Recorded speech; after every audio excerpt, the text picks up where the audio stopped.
Yes, that'd be a good idea. There you go. Thank you. It's now 7 o'clock, and I'd like to call the regular meeting of the Jerome Town Council conducted via Zoom, Tuesday, September 14th, 7 p.m.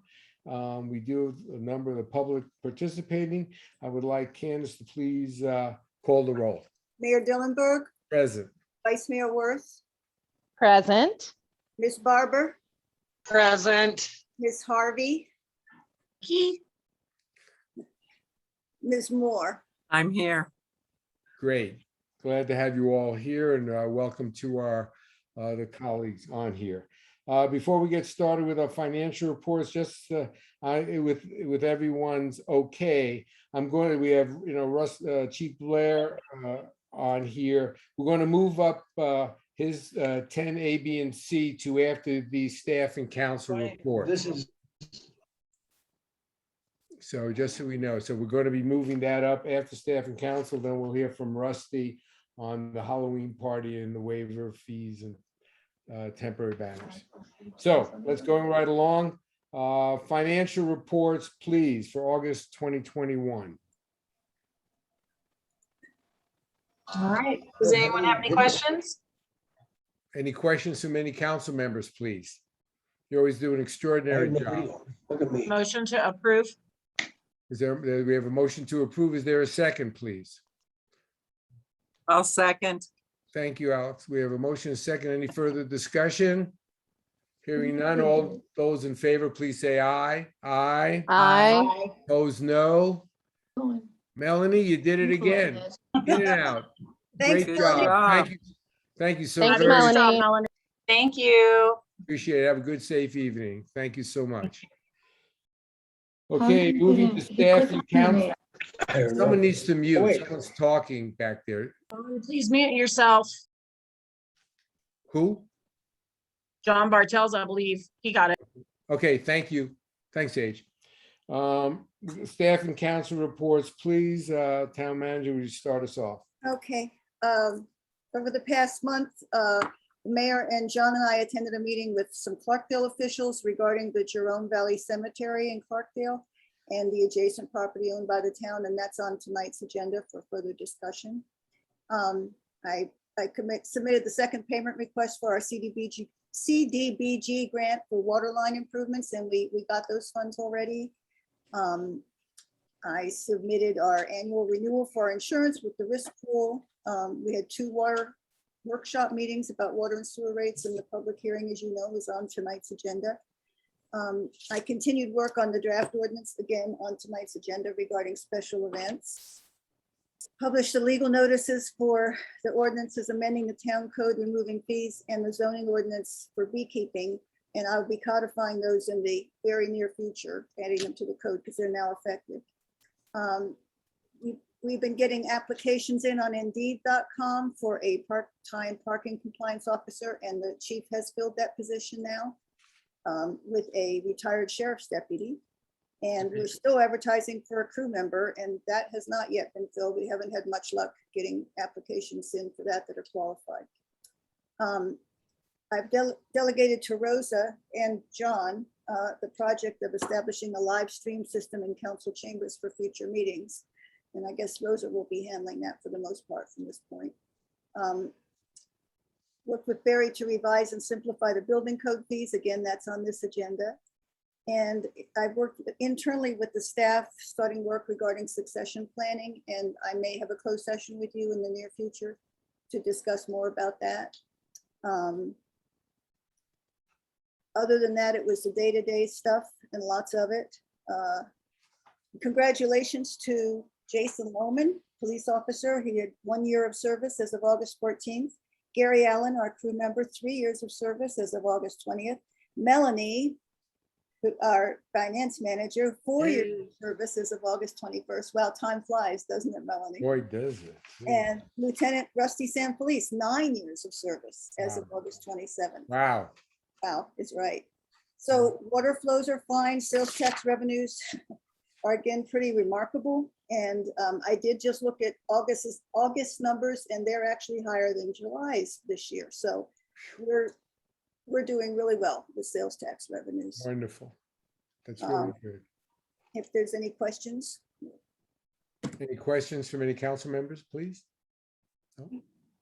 Thank you. Great, Candace. Thanks so very, very much. And, you know, and for my colleagues too, I'm excited that we had a chance to visit with Robin and her development director from Clarkdale to talk about the property there by the cemetery. So that's going to be an ongoing discussion, but clearly I think we're heading in the right direction to really do something there that's going to show respect for the people that passed and their families, and to meet with the people there and collaboratively come up with a plan to see what we can do in that space so that both Jerome and Clarkdale benefit from it. So at least the discussion has started, and council members are all welcome to participate and have suggestions and so on as we continue our discussion.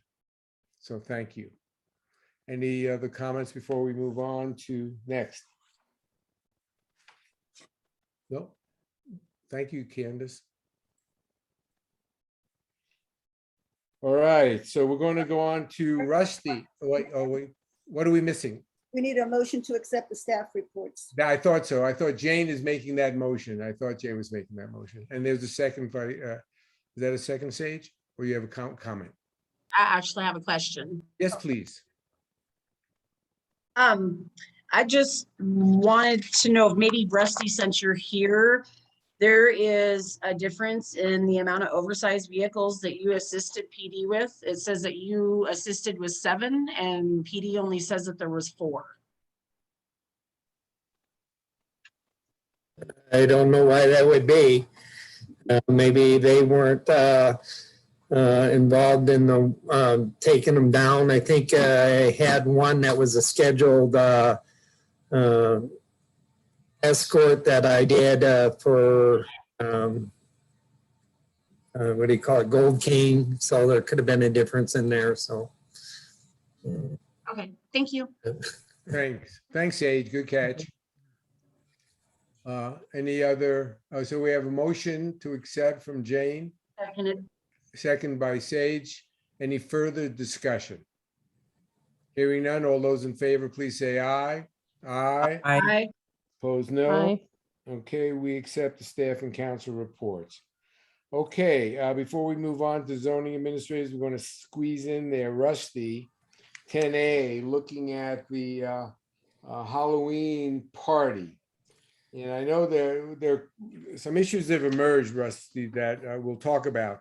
You know, it's going to be outside this year, which raises some questions different than being in Spook Hall. So I'll let you do your little presentation, and then we'll see if there's any reaction to what the recommendations are, please. well, everybody's obviously been sent my staff report in regards to it. I got off the phone with Roy McDonald, who's Combo Deluxe is going to be our band this year because Naughty Bits folded on us. And on your suggestion, stop music by midnight. So just, you know, just to keep everybody happy. And we'd also present flyers out warning residences that we might have music till midnight. And after 11 o'clock, maybe turn it down some, you know, so that we, you know, we can just try to keep everybody happy. But this is a once a year event. This is the 46th year we've been doing this. And for us not to hold it again this year would be really a shame. I mean, we could try to take a chance with Spook Hall, but with the Delta variant on the rise, I felt that it wouldn't behoove us to try to facilitate that, you know. With the open air, we have a way less chance of exposure. It's 15,000 square feet as opposed to 3,000 square feet, and we can control the occupancy. Thank you. On that, I'm glad you mentioned that about movie. What do you think about if we did cut the music at 11, since it is kind of late? I don't want you to lose the potential revenue that I believe the event is going to generate. But if we go from 7 to 11 instead, something like that, or Because Well, that was- the- Yeah, Yeah, that's doable, but the thing of it is usually the latecomers or whatever, people like to start partying around 9, the younger group, and go a we'll little. give them 2 hours of a good party. Yeah, but at any rate, this is going to be a very expensive endeavor for us because we are renting tents. That's $2,500. Porta potties, another $500. The insurance went up another $200. I do have a quote here for liability insurance for that area with the town of Jerome listed as additionally insured. And I also have a liquor license already, so. Great, thanks. I'd like to ask my colleagues, council members, what your thoughts are as far as the timing and so on. Being an outside event, that was the thing that got concerned me, how noise travels through this community. Sage, please.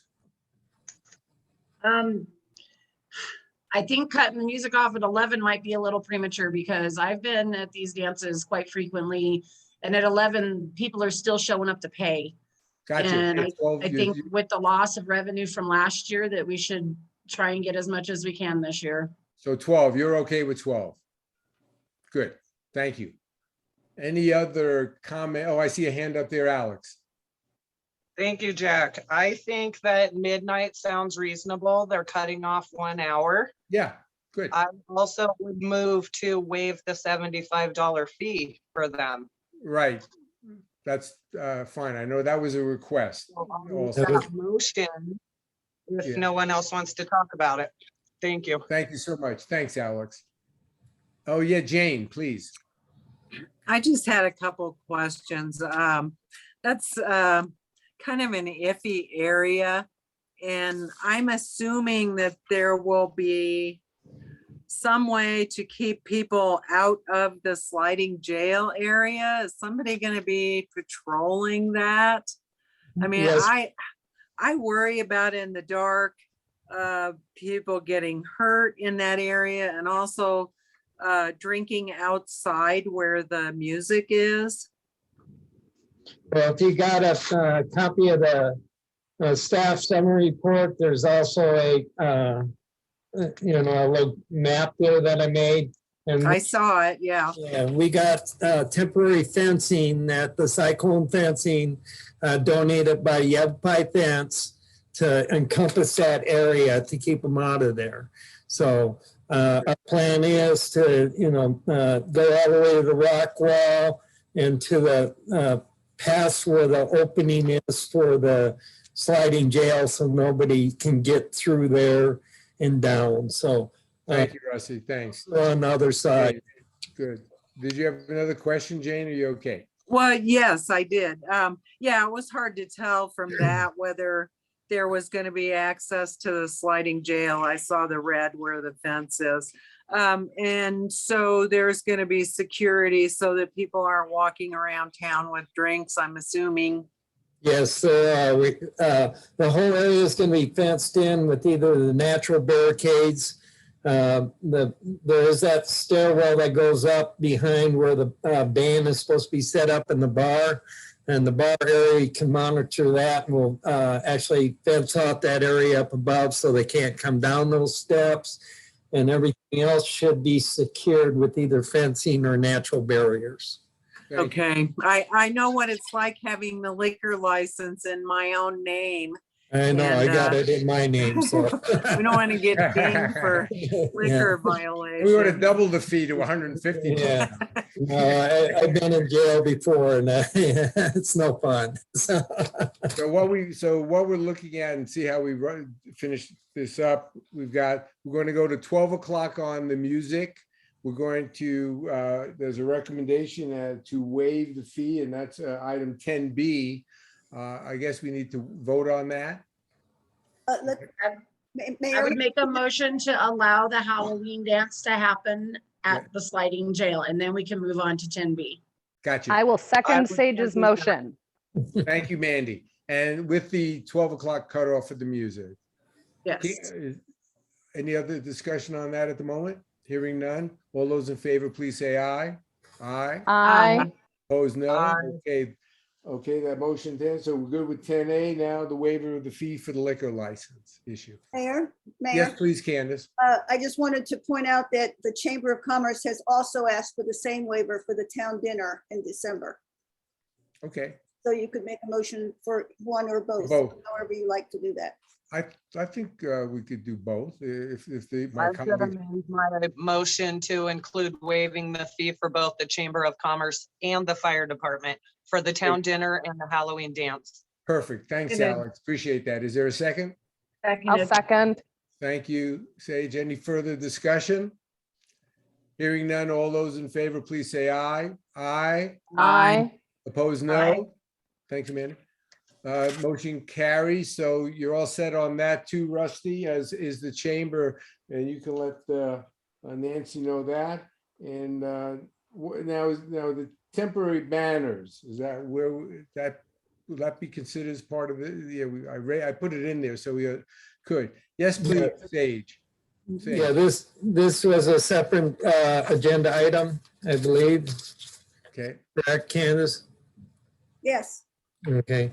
Yeah, I mean, we've had traditionally, everybody's got a staff report, right, on this? Yeah. And traditionally, we had our banners hung on town property in regards to Ghost Walk, Fireman's Picnic, Art Walk, Fire Department Dance, Firewise Community Day, Volkswagen event, which also contributes money to the auxiliary. That's why I encompass them right up the mountain. And all those banners are so much bigger than the 2x4 that they're allowing under town code. I propose that we, for the temporary signs that benefit the town, that we might raise that up to where we don't have to reprint all our stuff, and it makes it more visible to promote our activities. I don't know if you need to change it in town code, but I just was given a banner from the NFPA in regards to Fire Prevention Week that is 48 square feet. So Wow. Wow. it's a That's a sign. banner, you know, but yeah, but these are very important things that actually benefit our community and Yes. in commerce to our town. Thank you so much, Rusty. I see Sage has her hand up for a question or comment. Yeah, I have some notes on here. I was considering just suggesting that we waive for town and town sponsored events, but I think that we might want to put a limitation on the size of the sign even for that, because 48 square foot is kind of ridiculous. Yeah. And I think 24 foot seems a little bit big in my mind when I see how big is the one that you were hanging now, Rusty? I'd have to measure it, but I do have one that's probably 5 by 4 by 5, which is a pretty good size. You know, that's going to be 20 square feet.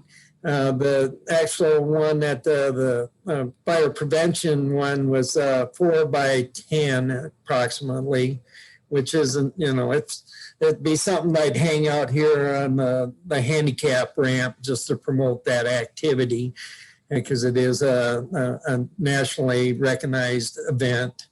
But I think my biggest one that I have is 4 by 5.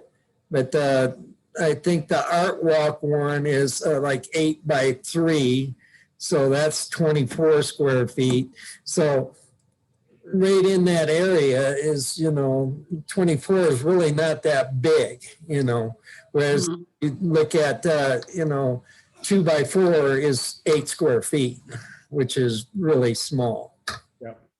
So my thinking then would be that maybe we could, of course, revisit the signs ordinance, because we would have to put this in there, but maybe considering waiving it for any town sponsored or co-sponsored up to 24 feet. And then if it's going to be bigger than that, then they would have to come and get approval.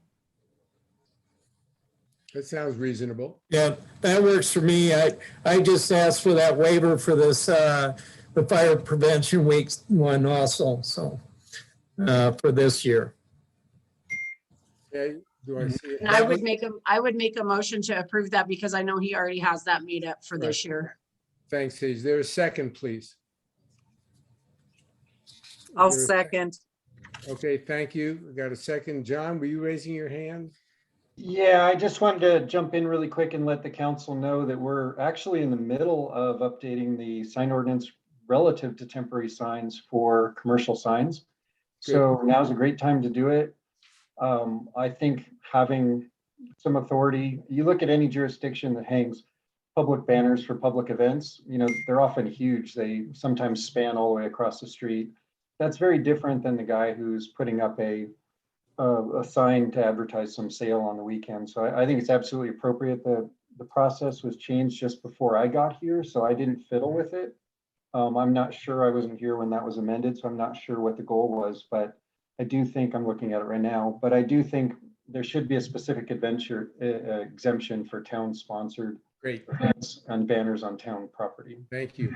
So we have a motion and a second. Any, I don't see any other hands up. All those in favor? Oh, sorry, Candace, I please. just want to clarify what the motion is. Is it to allow the 3 banners that Rusty just spoke of, the 2 that he took down, and then the one for the National Fire one? That's my understanding. Mr. Mayor, Yes, I would entertain it for being, for any, how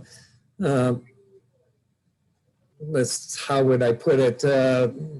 town event or, Well, just, yeah, something that's gonna benefit the town, like the Volkswagen Club does bring in commerce and they do donate money to the fire department, you know, so it'd be a special event. That's not a co-sponsored event though. No. That's not a town-sponsored event. I made the motion and I would make the motion to do it for any town-sponsored or co-town sponsored event until we can update the ordinance, but I'm not willing to do it for cool. one that's not.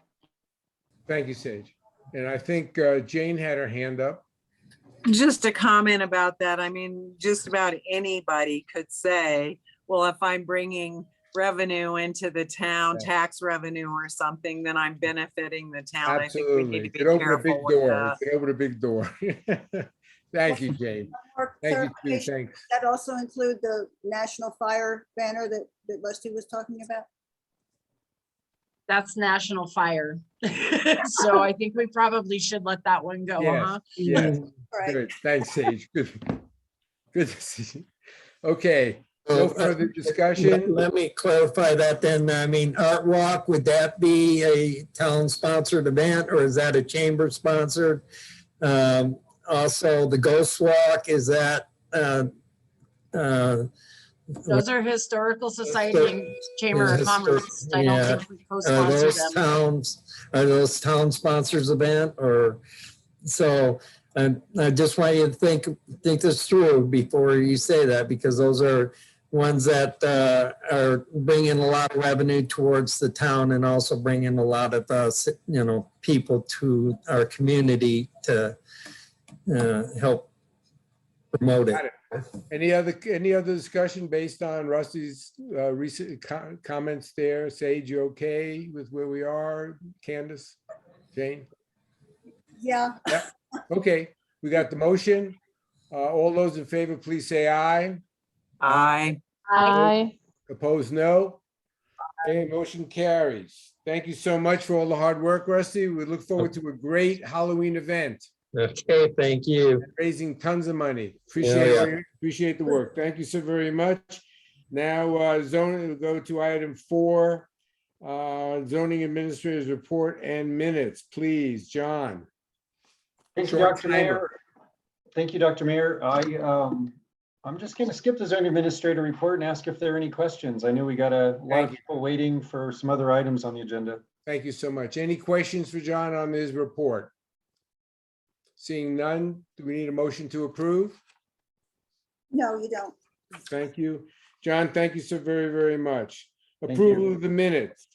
Item 5. We have July 26th meeting, August 4th meeting, and August 10th meeting, I believe. Any additions or corrections on those minutes, please? If we Jack, don't, I have my hand raised. I'm sorry, Alex. Sorry, I didn't see it up there in the corner. Thank you. The only council meeting I have ever missed was the special meeting conducted Wednesday, June 4th. I had to work and the COVID protocol was so dire that it had to go on without me. So I must abstain from these minutes. You mean Thank you. August 4th, right? August 4th. What did I say? August 4th? No, May 4th. Sorry, August She 4th. said June. Or June, yeah. Sorry, August. It's Sorry, it was in August. not June, August. Okay, August 4th, I must abstain. You got it. Thank you so much. Any other discussion? I would certainly entertain a motion to approve the minutes. Mr. Mayor, Yeah, oh, I yes, ma'am. believe that if that is the case, that we need to break at least that one out. So Okay, that we only make a motion you. for, yes, absolutely. Thank you. Great technical catch. I appreciate that. So we have a motion then for the July and August 10th meetings first. Can we get a motion to approve those? Motion to approve those 2 meetings? Thank you. Is there a Seconded. second? Thank you for the second. Any further discussion? Hearing none, all in favor, please say aye. Aye. Opposed, no. Carries. So those minutes have been approved. Now to the minutes for August 4th. motion to approve. Yes, and we have council member. I'll second that motion. Okay, good. It's motion second. All those in favor, please say aye. Aye. Aye. Opposed, no. Motion carries, and noted that Alex Barber was out of, what's the, word? You know, Abstain. abstain. There you go. Thank you. Okay, very cool. Petitions from the public. Candace, any petitions from the public? we do. We have a letter that Gary Felix asked that I read during petitions from the public. And I'll just, if it's okay with you, I'll just go ahead and read it. It's okay with me. Anybody? And Any I just objection? want you to know that we have responded to him and answered his questions. But I wanted to, he wanted it read. So I think it came from him and other people nearby on Dundee. Okay. To Jerome Mayor and Town Council, thank you for addressing the drainage issue. Please discuss drainage control of the Jerome watershed from the high school and 89A down through Mine Road to Dundee Avenue and out of the city limits to the end of Dundee. Where will you place the hydrants and water line? Will the water line go down the center of the road? How will you control erosion on Dundee? Will the town crew do the installation? Will egress be affected by installation or maintenance? Will you control the drainage past the town limits or to the end of the road? What material and size will the drain be? Thank you for clarifying this drainage issue, Gary Felix. And, you know, I do have, because it's in petitions from the public, council can't really discuss it, but I will tell you that we did respond to him. Marty and Krishan put together a response that I sent to him. And I think I might have sent it to council, but if I didn't, I will, then you'll have those. Great, thank you. Any other? No, I have another one, but it's actually for the public hearing on the water. Got it. Thank you very much. Okay, presentations, if we can move to item 7A, Yavapai College update. Woo. Well, good evening, Yay. Mayor Dillenberg and members of the Jerome Town Council. Thank you for the opportunity to update you on what's happening at Yavapai College. I'd like to share my screen for a brief PowerPoint. Okay. I have to set it so that you can hear, I believe. Give us Yep. 1 second, Lisa, we'll be good. No problem. Thank you.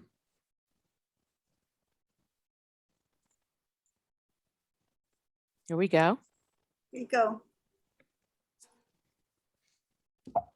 Great.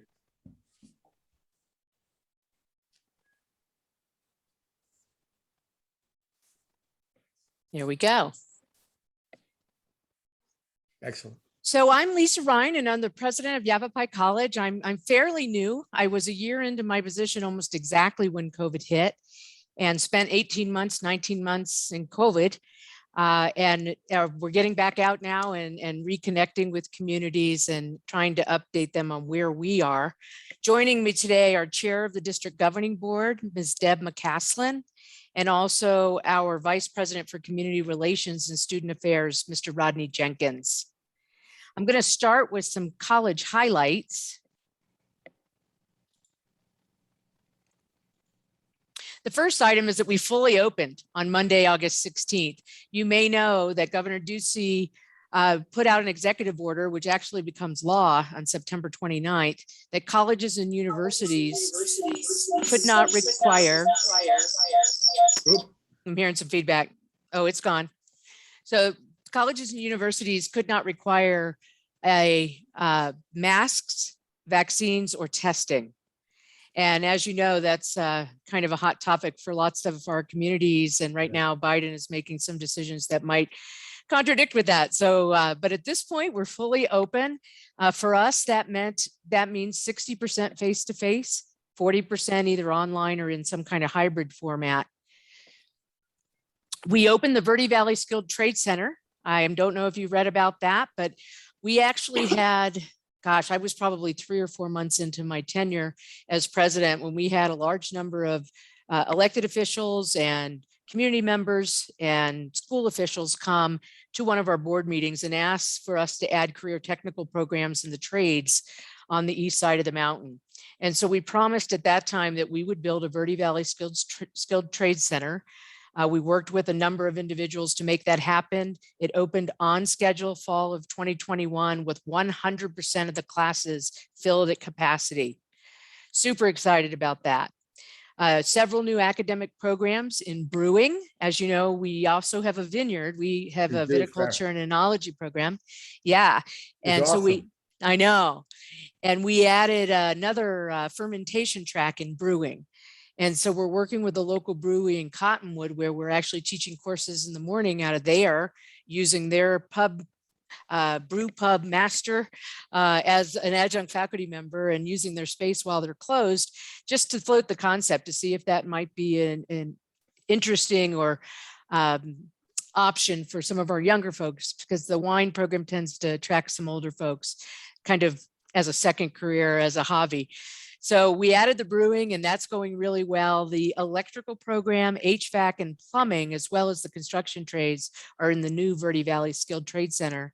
And then we added a bakery and pastry certificate at the culinary program in Sedona. Great. We offered several tuition incentives. We received a lot of CARES money, and we need to give it away to students. And so we were trying to find creative ways to do that.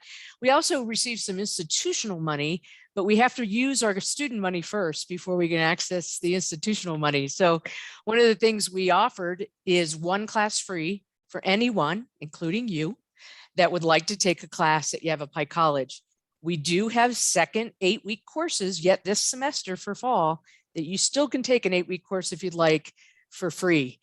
We also did a first semester on us, paying for the full first semester of classes for anyone that was interested in participating in the new Verde Valley Skilled Trade Center. Great. We also have a plan for significant expansion of our Regional Economic Development Center. This is located right now at our Prescott Valley campus. And we know that the college plays a large role in reskilling and upskilling after this pandemic. We know that people need new sets of skills, and potentially employers need to upskill their employees. And we're also needing to focus more on increasing options for non-credit workforce training so that people can get back to work. So we have applied for a federal grant to expand our Regional Economic Development Center. It'll be located in Prescott Valley as the hub, but it will have satellite offices in various places, including the Verde Valley. We also are expanding the use of open educational resources. This is an option that our faculty members have to create a class that is textbook free. So we subscribe to what we call an open resource license. It's a Creative Commons license that allows faculty members to use vetted standard quality material instead of a textbook. And so we expanded the number of courses that offered these OER materials instead of the textbook in the fall and the spring semester. And in those 2 semesters alone, we have saved students over $300,000 in textbook costs. And so that's huge for our students who find, the cost of a textbook can be the decision about whether do I buy groceries this week or pay for a $200 textbook. Yep. So the costs are out of control, and we're looking at other ways to do that and want to expand that more broadly to other courses. We actually are aiming to get 50% of our classes textbook free. Wonderful. We also, and you may have heard this, Senate Bill 1453 was passed by the governor, and that the community colleges are now allowed to offer 4-year degrees. Yeah. Super excited about that opportunity, particularly in rural areas where it's difficult for our students to move out of town, move away from their families and their jobs, so they can go on for a 4-year degree in person. So super excited about that. Our board has given us exploratory permission to begin to investigate what options we might want to put out there. We are going to do a community survey to get your input as well. So look for that, just to hear your ideas about what types of 4-year degrees you'd like to see in the county. Great. Also, we did this with no tax increase and no tuition increases, and we're very proud of that. It's the 3rd year in a row that we have had no tax increase for our citizens. We just felt like it wasn't the right time with everything going on with COVID, and our Absolutely. students were hurting badly, as well as the community. And we also launched our new comprehensive strategic plan and subsequent plans. So while COVID was going on, we did convert everything online, and we were doing our deal, but just differently. We didn't sit back as victims of COVID. We didn't sit back on our laurels. We got to planning. Our strategic plan that was created by our old president was coming to an end, and we had to get a new plan in place per the board's directive. So we created our strategic plan, and then for the first time at the college, we have 4 new plans: an academic master plan, a student affairs retention plan, marketing and recruitment plan, and a fundraising and development plan through our foundation. And then we updated our human resource plan and technology plan, and we're getting ready to embark on a college-wide master plan. And that will involve community as well. But that is the one where we look at all of our sites and locations and decide what kind of infrastructure we need from now through the next 10 years. So this is an important conversation that's going to happen, actually probably start later this semester. And all of those are in alignment with our strategic plan. And it gives us some focus and defines our purpose, plans, and priorities. Great. We have 4 components of our strategic plan. The first one is belonging. It's the idea that we need to strengthen our commitment to individuals, both our students, our employees, and our community. We know research tells us that students that have a sense of belonging at the college respond differently to adversity in college. We know that college is challenging. It's meant to be. You're going to be hitting some roadblocks along the way. That's what learning is. That's what growth is. It's uncomfortable, but letting them know that we actually care about their support and success. And we know that students that have a sense of belonging and then hit those roadblocks are more likely to seek out and use support and be retained at higher rates than students that don't. So our focus really is on making students understand that the community college is the exact place that they should be, and that we're here to support them. The second item is a living wage. We use a term here, ALICE. It's Asset Limited Income Constrained Employed. These are individuals that are working really hard, 1, 2, maybe even 3 jobs, but they're just barely making ends meet. And so they're living paycheck to paycheck, but they're really just one, car problem or one financial issue away from disaster. And we want to make sure that when students come to us, that we leave them better off than when they came to us. We give them jobs that lead to a living wage. And so that's super important to us. We know that in Arizona, 39% of the population is what we call ALICE, that asset limited income constrained employed. In our county, that's 43%. And 1 in 4 live in poverty in our county. 49% of individuals in our high schools in this county are on free or reduced lunch. That was staggering to me, 49%. So we feel an obligation to make sure that when students come, we get them into jobs that lead to a living wage. Another is to focus on adult learners. There's a lot of individuals in this state that have some college but no degree. They may have taken one class, two class, for whatever life happens, they go do different things. But for that Arizona, that number is 589,000 people, Wow. which is a huge number. And in our county, it's 65,000 people that have had some college but no degree. But we know where they are. We're able to communicate with them, and particularly the ones that have been here before that never completed. And so we're reaching out to those folks to invite them to finish what they started. And we're also focusing on the Hispanic population. We've done our research, and it says that 58.5% of those individuals between 25 and 64 in the Hispanic population have never attended college. And for the white population, that's 34.4%. So we see an opportunity gap there to offer that opportunity and lift all boats. And the final item is delivery. We're looking at options to meet students where they are, offering more 8-week courses so students could get in and out more quickly and not have to take 4 classes at a time if they're full-time. They could take 2 and 2. They can work while they're going to school. Looking at multiple start dates so that you could come and start at the start of a month rather than waiting for the next semester to begin classes. And we're also looking at more online and better quality and standards in our online delivery. So really, that's the summary of our strategic plan. I do want to ask my board chair if she wants to make any comments to the council before I take any questions or comments from you. Sure. Thank you for letting us speak with you tonight, Mayor Dillenberg and your council members and staff. Being on the college board with Dr. Ryan is a real pleasure for me. I enjoy interacting with her and our other leaders in the college, and we're doing a great job for Yavapai County. You certainly are. Yes. I agree. Any comments or questions from the council? Yes, I do. You know, I got to say something, first of all, kudos. I mean, you're doing, welcome, Lisa, welcome your team. I think it's really extraordinary. I've been so impressed with Yavapai College. I've only lived up here for 6 years full-time, but lived in the Phoenix area for 20 years, coming up here for 20 years.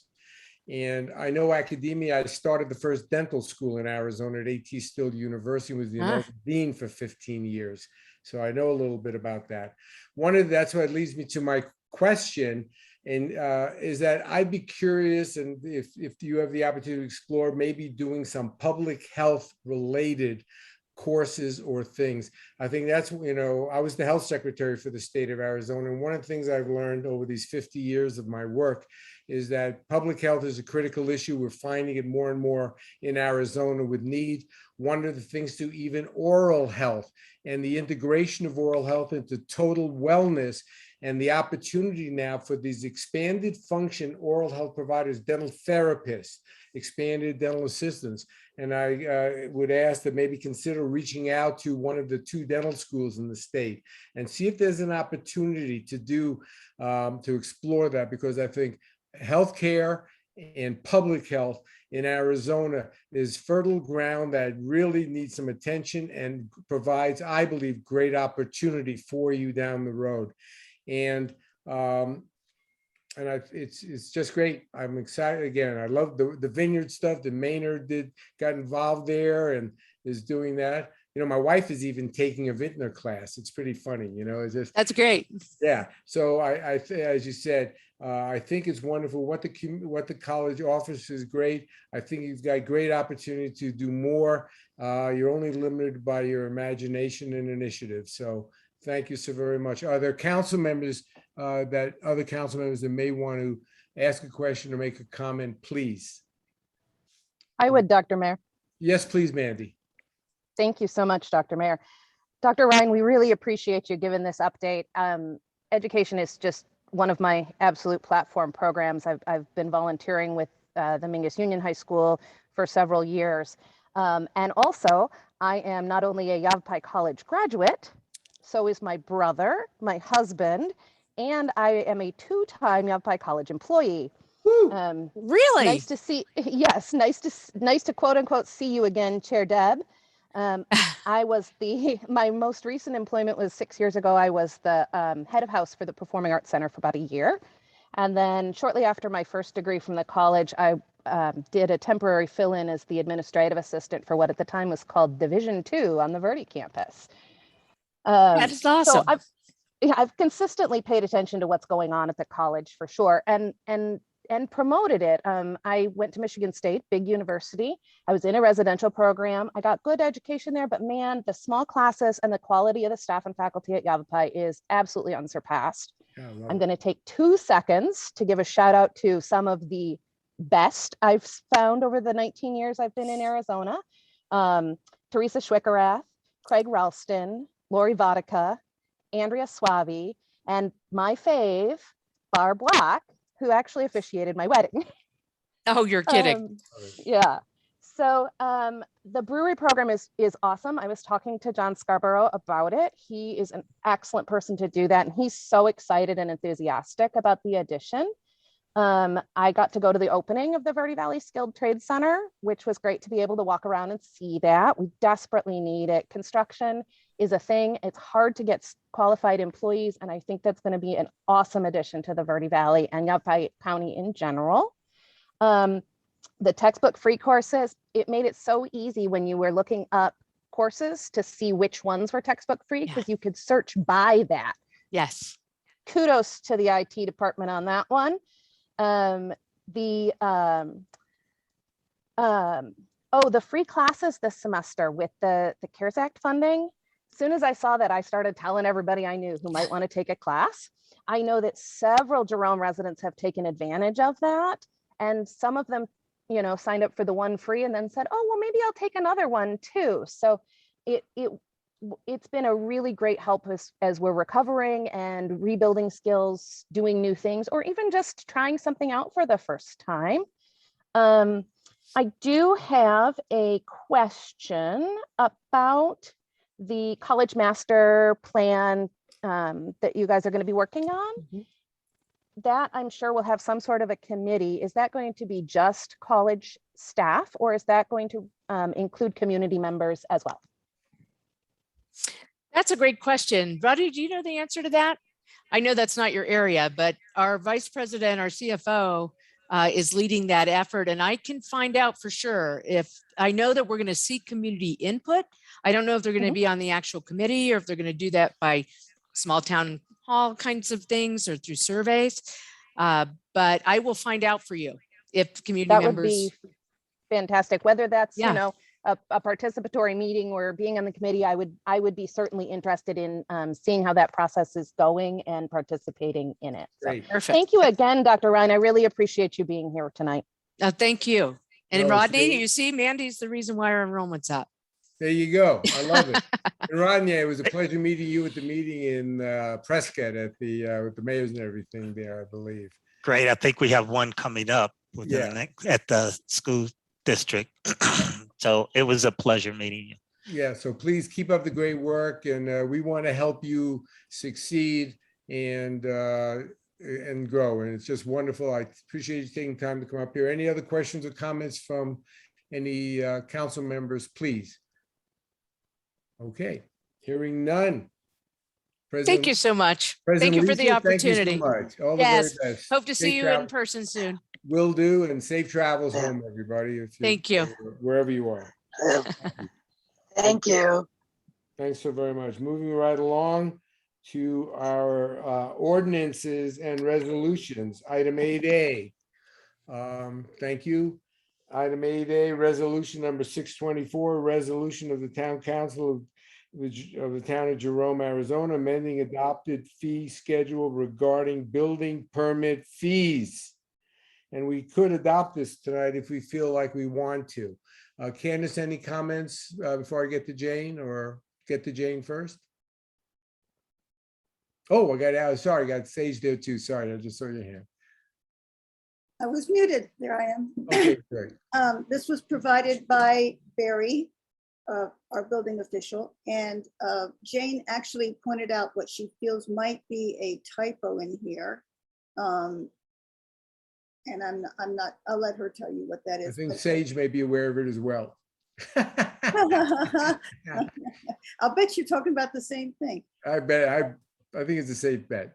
Sage, do you know where it is? You got it? Yeah, So the, under specific fees for retaining walls over 4 foot high, yeah, that one. it says that it's $10 per square foot. I think that that might need to read $10 per additional square foot above 4 foot.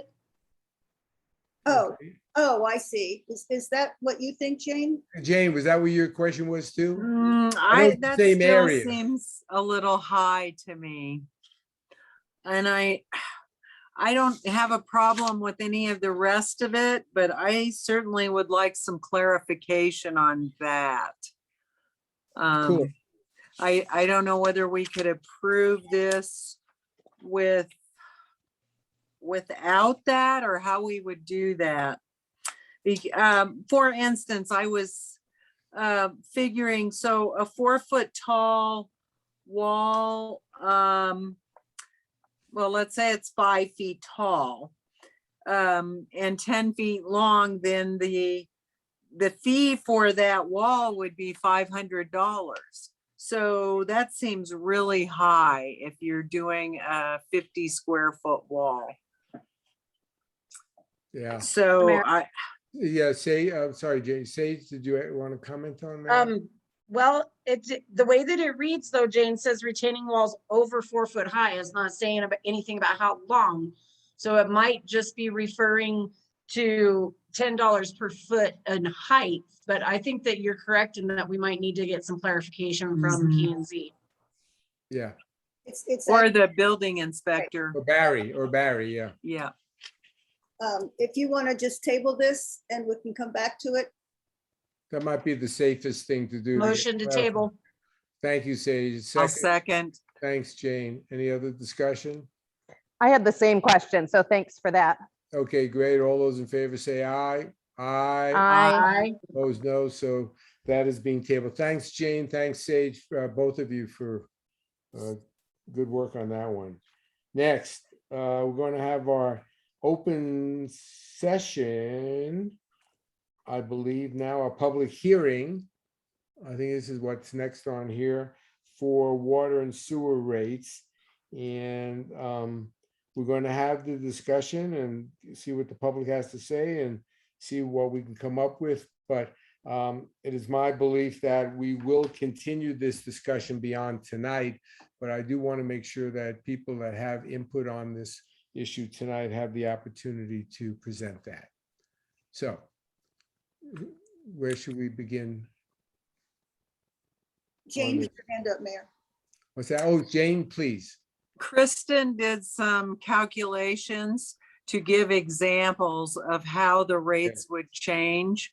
Yeah. And I can't, since I'm on my iPad and the emails on the iPad, I can't access it. But maybe Kristen could give an example if anybody here, if we have any public here at this hearing, paying attention, business people. I think it was a good example of how your rates might change. Okay. Kristen, do you want to go through that? Chris? I don't have the documents in front of me here at home. I'm sorry, guys. Oh, I should have printed it out when I left. does anyone else? Yeah, I've got it. I just need to, Can you Sage has her screen share hand it, up. Candace? yeah, just give me a minute. I have to get organized for that. Hold on one sec. Thank you all. Can I get a little clarification from Kristen on this when you screen share? Kristen, did you try to make the minimum with the base charge and the minimum with the minimum with the base charge of 20? And You're really 325? garbled. Who is that speaking? I don't even know who that is. It is It's Alex. Barbara. Alex, Can you, oh, there you are, Alex. The connection's not good. We're not hearing you well. can you hear me better now? No, it's still not No? clear. No, I'm sorry. People are shaking their heads. Okay, did that make it any better? No? Not really. Sorry.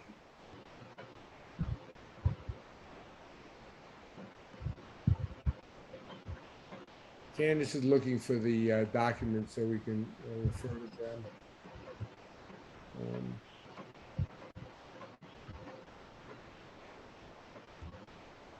I don't know if there's another issue on that we could be talking about.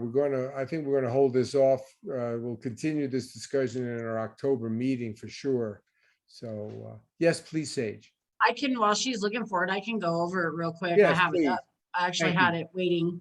Good, thanks, Sage. So, I did find it if you want me to share my screen here. yeah, that'd be good because I really like to see the difference, not only from where their bills are now, but where they're going and the difference between 1A and 1B. Because it's really not a big difference for anything other than the small businesses, the small retail shops. And then if you get into residential, it would be, but right now we're pretty much just talking about commercial and out of town users. So can you all see my screen now? Yes. Okay.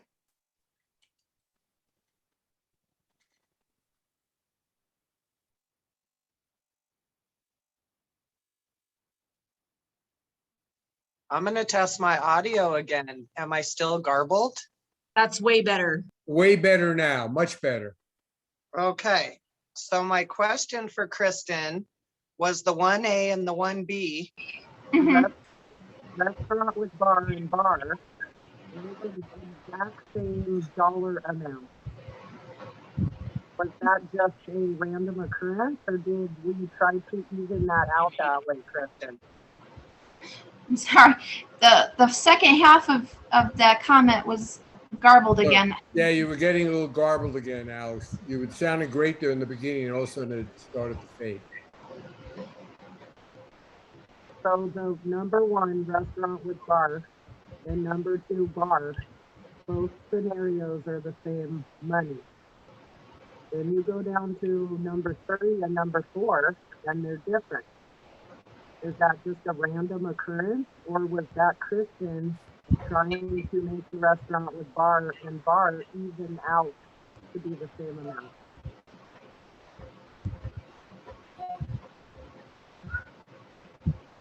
Was I garbled? Can you not hear me? Yeah, I heard that you said the first one was the restaurant and bar, the second was the bar, and then you went down the third, and I couldn't understand anything after that. Mr. Mayor, just real quick, I think I'm gathering what she's saying is Yes, she's saying that if you look at the first one, it's restaurants with bars, and the 1A and 1B is the same price. Nothing changes in their new charges. It's the same from 1A and 1B. If you go down to bar, it's also the same. Even though there's a no base, it's a $20 start, it seems like everything averages out for the bars. But then when you get into the retail and small businesses, 1A shows that their bill is smaller and 1B shows that it's going to be consistently higher, and also for the retail small sales. So I think she's asking if that is exactly how things came out, or is that a misprint for the ones that are exactly the same? That is how things came out, because the first two use more water. The base for 1A is only $20, and then it's $3.25 after that. If you add up the 8,000, what you come out with in addition to the $20 is the same for 1A and 1B if you use over 8,000 gallons of water. Because number 3, and the reason I use this as an example, it's a real business, they only used that much water in the last 3 months because they only use that much. It's less than 8,000. They end up with a smaller bill. So because they're using so little water, they actually would end up paying less than they do now with 1A because there's no base.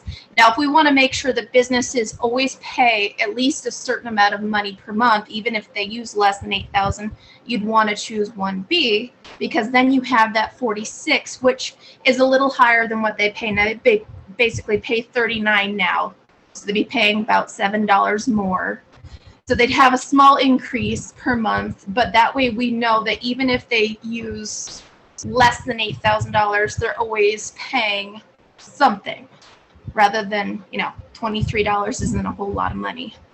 So yeah, the numbers, that's what you get when you do the math. When you look at 23,000 gallons, that's the first month for the bar, number 2. You take that 23,000 and you multiply it by $3.25 for 23 thousands of gallons. So 23 times 3.25 plus the 20, you end up with the 94.75. And that's the same as if you take the 23, you minus the 8,000, multiply that by 3.25, and that added the 46. Because it's a higher initial starting base, it comes out to the same in 1A and 1B because they use more than 8,000 gallons. Thanks, Kristen. Thank you. Here's the second page of that.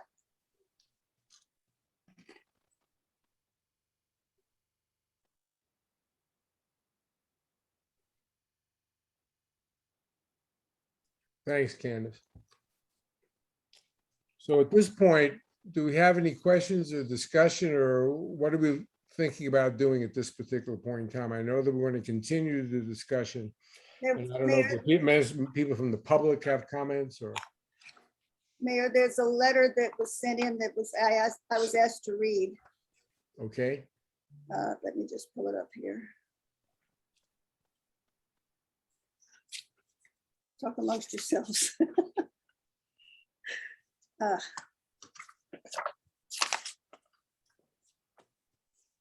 here it is.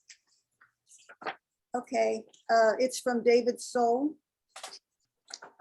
Dear Jerome Town Council, I saw Jane Moore's well-written column in Jerome's newsletter, and I thought I could add some insight into Jerome's water history. From 1987 to 1989, I was on the Jerome Town Council and was the commissioner of the water, sewer, and sanitation departments. Being commissioner in that period meant you were the department head and expected to be on scene daily to guide the town crew. Jerome's water reality is quite unique. Our water is safely locked up inside Mingus Mountain. According to a recent hydrology report, the water we get today from our taps fell as rain and snow on Mingus Mountain from 125 to 175 years ago. Water flows from our 7 springs on Allen Springs Road and Walnut Springs abundantly year-round. Often in winter, we dump excess water into Mescal Canyon before chlorination to save costs. When the tanks above town are full, water is discarded and flows down an overflow ditch that crosses under the Mine Museum Road. That stream, when running, signals that our tanks are overflowing. This overflow water runs down to Bitter Creek past the sewer plant toward the east and is lost.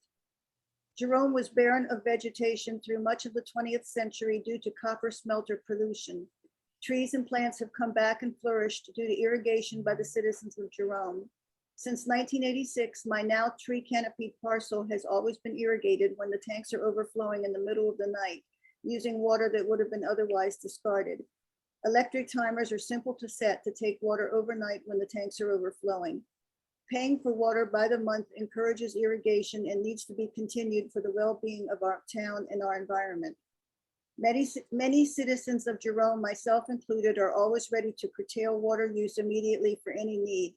Irrigation is easily turned off if conserving is needed. We only need to be informed of such situations when they happen and use will be cut. If billing is changed to being driven by volume, I fear much irrigation will be curtailed or stopped for no good reasons since we have plenty of water. Volume-based billing will affect our town negatively. Much of Jerome's vegetation will die without irrigation. Who wants that? Being good citizens, we want to reduce our carbon footprint. Growing green vegetation is an excellent thing we can do to help cool our homes, lock up carbon, and slow climate change. Our summer rains are not enough to sustain our town's trees and plants. Eventually, there may be smart water meters developed that can separate out overnight irrigation use of water from daytime use when the tanks may not be full, but we're not there yet. In the meantime, please do not change what has worked so well for Jerome. Jerome's birds, bees, plants, and trees want to keep it as it is now. Do not discourage irrigation. Jerome has plenty of water secured in Mingus Mountain for many years to come. My message here is all irrigation benefits us all. Keep the billing that encourages irrigation. Sincerely, David Soul on Dundee Avenue. P.S. I read the minutes of the prior discussion by council. Nowhere did I see concern about the amount of water available from our sources, the springs. that this discussion is about money, not water. Jerome is a unique town with all sorts of archaic ways and traditions. I like that very much. I like how the water rates work. Lately, our roads in Jerome are jammed with tourist traffic. Any business should do well with such heavy traffic. Presently in Jerome, it takes a real effort to get to the post office most days. I think businesses in Jerome should not try to rewrite the system of water billing to suit themselves. They should appreciate how unique Jerome is and get their one-upmanship out by some other means. I believe it is the residents that hold sway here. I see our Jerome being overcome by vested interests that do not care about Jerome as our residents that live here do. Listen to people that have invested their lives here, not just their money. Sincerely, David Soul. There you go.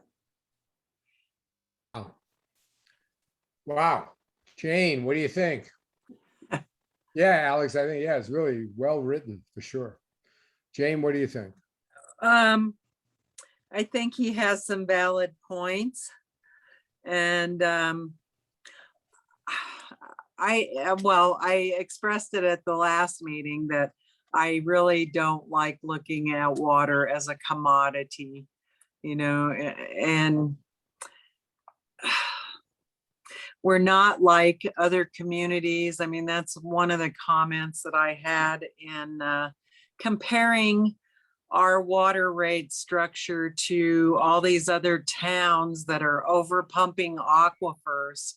And we're not doing that. And I think most of us that have lived here a while are very aware of the fluctuations in the springs and when we have water and when we don't, because we're very influenced by the weather patterns, and no snow means not as much water. I do like what Kristen did, and I would like to get this out so that the public can actually see what we're talking about doing and what this Wildan report has said, because I really think that gave a good idea for people to see how these rates are going to affect them. And I do think we need to cover our costs because it costs the town money to keep all the infrastructure, water and sewer infrastructure going. And yes, we do need to do that as well.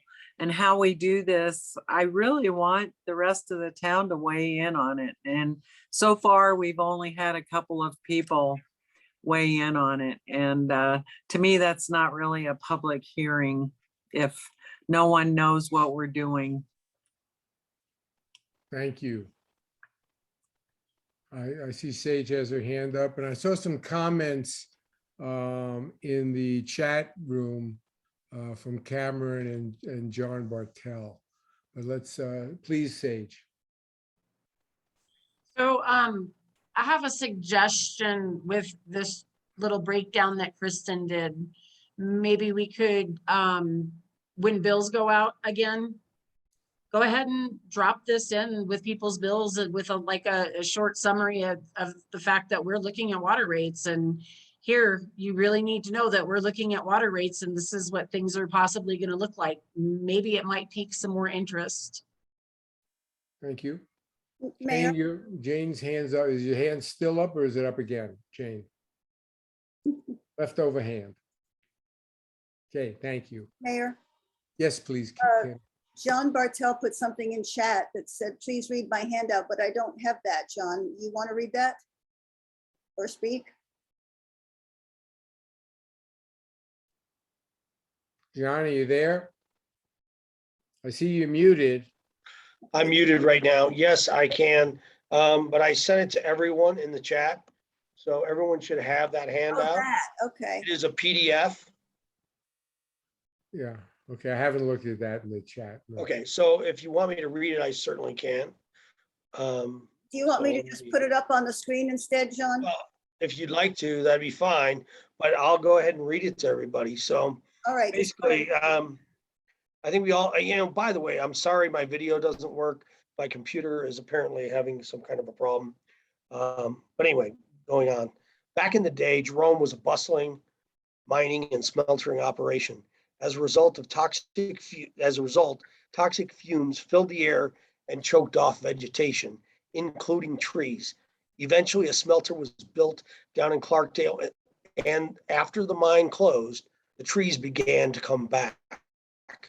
Today, trees are growing all over town.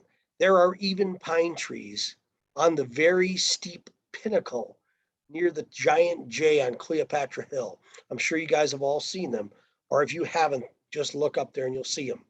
They thrive up there without a single drop of extra water. So too have dozens of trees on the UVX Center property. Over the last decade, we have not added a single drop of water to these mature trees, yet they continue to grow. And in fact, many, many times we have had to cull these trees, these new trees that have spontaneously propped up. The truth is that brownout is a myth promoted by people who want to continue to get something for nothing. They want you to continue to pay for it. They want the Jerome residents who are the users that use the least to pay for the users that use the most. So number one, these are simple facts. Number one, the average person uses 2,000 gallons per month in the United States. 70% of that water is indoors. So 1,400 gallons indoors, 600 gallons outdoors. And the facts of where these come from are cited below. 65% of Jerome's residential water accounts use less than 5,000 gallons a month. By offering a base volume of 5,000 gallons a month at $25, it would leave 3,000 gallons a month for outdoor watering, and it would save 67% of Jerome residential customers money on their current bill. Adding any additional base volume would transfer the burden of the cost of our water system from the heavy users to the users that conserve water, which is obviously not really fair. It takes 2.69 gallons per square foot to properly water a typical garden. And if you multiply that out, it means an enormous garden of 15 foot by 40 foot requires only 1,614 gallons per month, according to the University of California. With the 5,000 gallon plan, we would easily be able to provide that and also still leave 1,000 gallons a month for people to water their trees. If we increase the base volume to 8,000 gallons, we would have to charge people more, and we would give each account enough water to fill an 11 by 24 foot pool every single month and still give them 1,400 gallons a month for indoor use. Keep in mind, residents that have more than one person living in their household typically have dual income, so they can afford a larger water bill.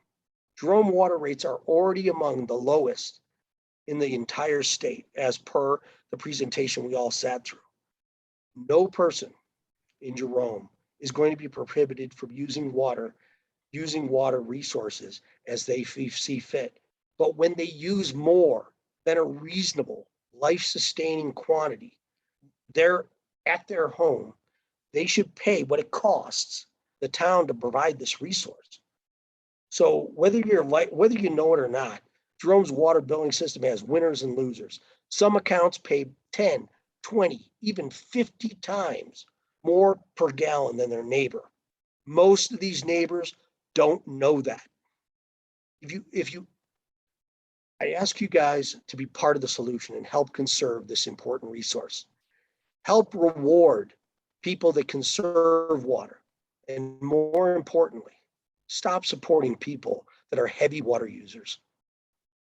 And thank you for your time.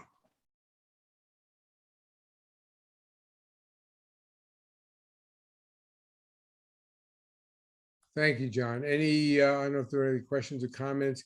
I see a question on the chat there from Cameron about looking at the bed and breakfast water rates, as it appears to be lower than small businesses, yet they use more water. So I don't know about that. If you see that in the chat. Yes, Sage. A B&B generally is using about the same as a regular residential home, which I would think would be about equivalent to one of the small businesses. And I did some math and it's all correct. Just, I think that it's just, most B&Bs don't have excessive amount of people in them. I cannot say that all of them in this town do not have an excessive amount of people in them overnight, but Yeah. most of them are just putting a couple in, or a couple and a couple kids or something like that. So it's almost like regular household use. Thank you.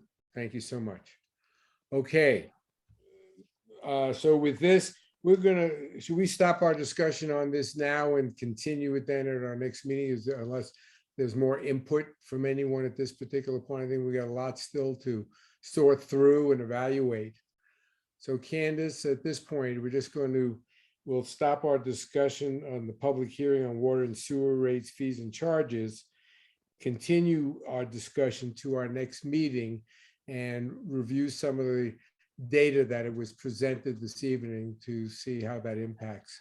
Could I suggest a motion to specifically continue it to October 12th then? Yes, we can do that.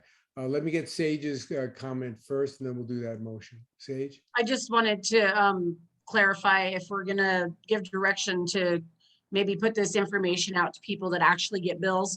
Can we do that and make sure that people are a bit more aware that we're seriously working on this? Because otherwise we're gonna get blindsided with a bunch of pissed off people later. Yeah. I totally agree with Sage. Yeah, absolutely, Sage. Absolutely. We can do a mailing with some examples and an explanation and the dates of the next hearing, you know, so. Excellent. Jane? And perhaps add an example of an out-of-town user to that, Yes. Yeah. since Good. we are talking about that as well. Yes. Good point. Thank you. So we're going to have a motion. We have a motion that we'd like to have to continue our discussion again on, is it October 12th or 14th? I missed that. Continue the public hearing to October 12th, yes. Continue the public hearing until October 12th. Can I get a motion, someone to make that motion? I'll make it. Motion. Okay, thank you. I'll second. Okay, Mandy seconded. I think I had that correct. Thanks, Sage. Thanks, Mandy. I think so. Again, and I agree with Sage, and the more we can educate our community, the more we get their input on this, I think we all win. And I think that's critically important. So thank you. It's a pretty complex issue, I think it's really just emerged into really quite a discussion. So thank you all very much. You want to call the question? Call the question. Call the question. All those in favor, please say aye. Aye. Aye. No, thank you. We've sort of tabled that discussion till the October date. Thank you. Moving to item 9B, Jerome property in Clarksdale. We discussed that. We mentioned during Candace's report. That's ongoing, and I certainly encourage anyone on the council's participation. We have some opportunity to do some things there. That'll be a process going to go on for quite a while. So don't worry about anything being rushed in or corners cut. Okay? No questions or comments? Mayor, Yes. John had quite a report on that, if you'd like to hear. Oh, John, please. Thank Let's you. hear Thank you, Dr. Mayor. I just put on my headphones. Can you guys hear me okay? Yes. Great. This is actually a continued item. We've discussed this several times before. There's a little bit of history going back several years, and previous council had addressed this question as well, I think back in 2017, and an appraisal was done. I believe the council at that time was actually considering selling the property or selling a portion of the property. The property totals about 30 acres. It was part of an original grant to the town going back, I believe all the way to the time of the Spanish flu. And the whole donation from the federal government came at about 40 acres. Now there's 30 acres left. I don't know the history of what happened to the other 10 acres. Of that 30 plus or minus acres, I believe 4 or 5 acres are an existing cemetery. And the rest of the property is potentially available for some other use. And we also got a letter from Dave Garner. He's helping us with volunteering and has actually been doing so for months for some cleanup. That's really a separate issue that we may want to consider. The council may want to consider agendizing for discussion at a future time. He has some thoughts and suggestions on maintenance. So I just want to focus again on possible discussion of possible ways, things we could do with the cemetery. I'm gonna, if you have the staff report, I'm just gonna draw your attention to page 2 rather than go over some of the due diligence options for consideration. And I know that previous councils have considered this. I know this council has also considered this previously as well. One option is for consideration would be the town developing the property. So essentially the town staff would serve as the developer of the property. The goal, I believe, would be to try and encourage and obtain some additional affordable or workforce housing. A second option may be to get a development partner. Third option that I believe was discussed, Town Manager Gallagher brought this up, was there was actually some discussion about leasing the property for a vineyard. I think that's a fantastic idea. I called, it's a good interim use for the property until the town knows what it wants to do. However, under the current ordinance, the Clarkdale's ordinance, not ours, under Clarkdale's current ordinance, they do not allow agricultural use in that particular zoning district, which to me seems very odd. Seems like a great opportunity for some sort of vineyard or grazing or some sort of agricultural use. So if the town was interested in that, some additional exploration with the town of Clarkdale would be needed. Of course, selling is still an option. And then finally, the so-called do nothing option is we can just hang on to it and decide what we want to do with that at a future date. So I just wanted to bring those to the attention of the rest of the council. As was mentioned earlier, we've been having some discussions with Clarkdale, but we wanted to make sure the rest of the council was on board before we went too far down a particular path. Thank you.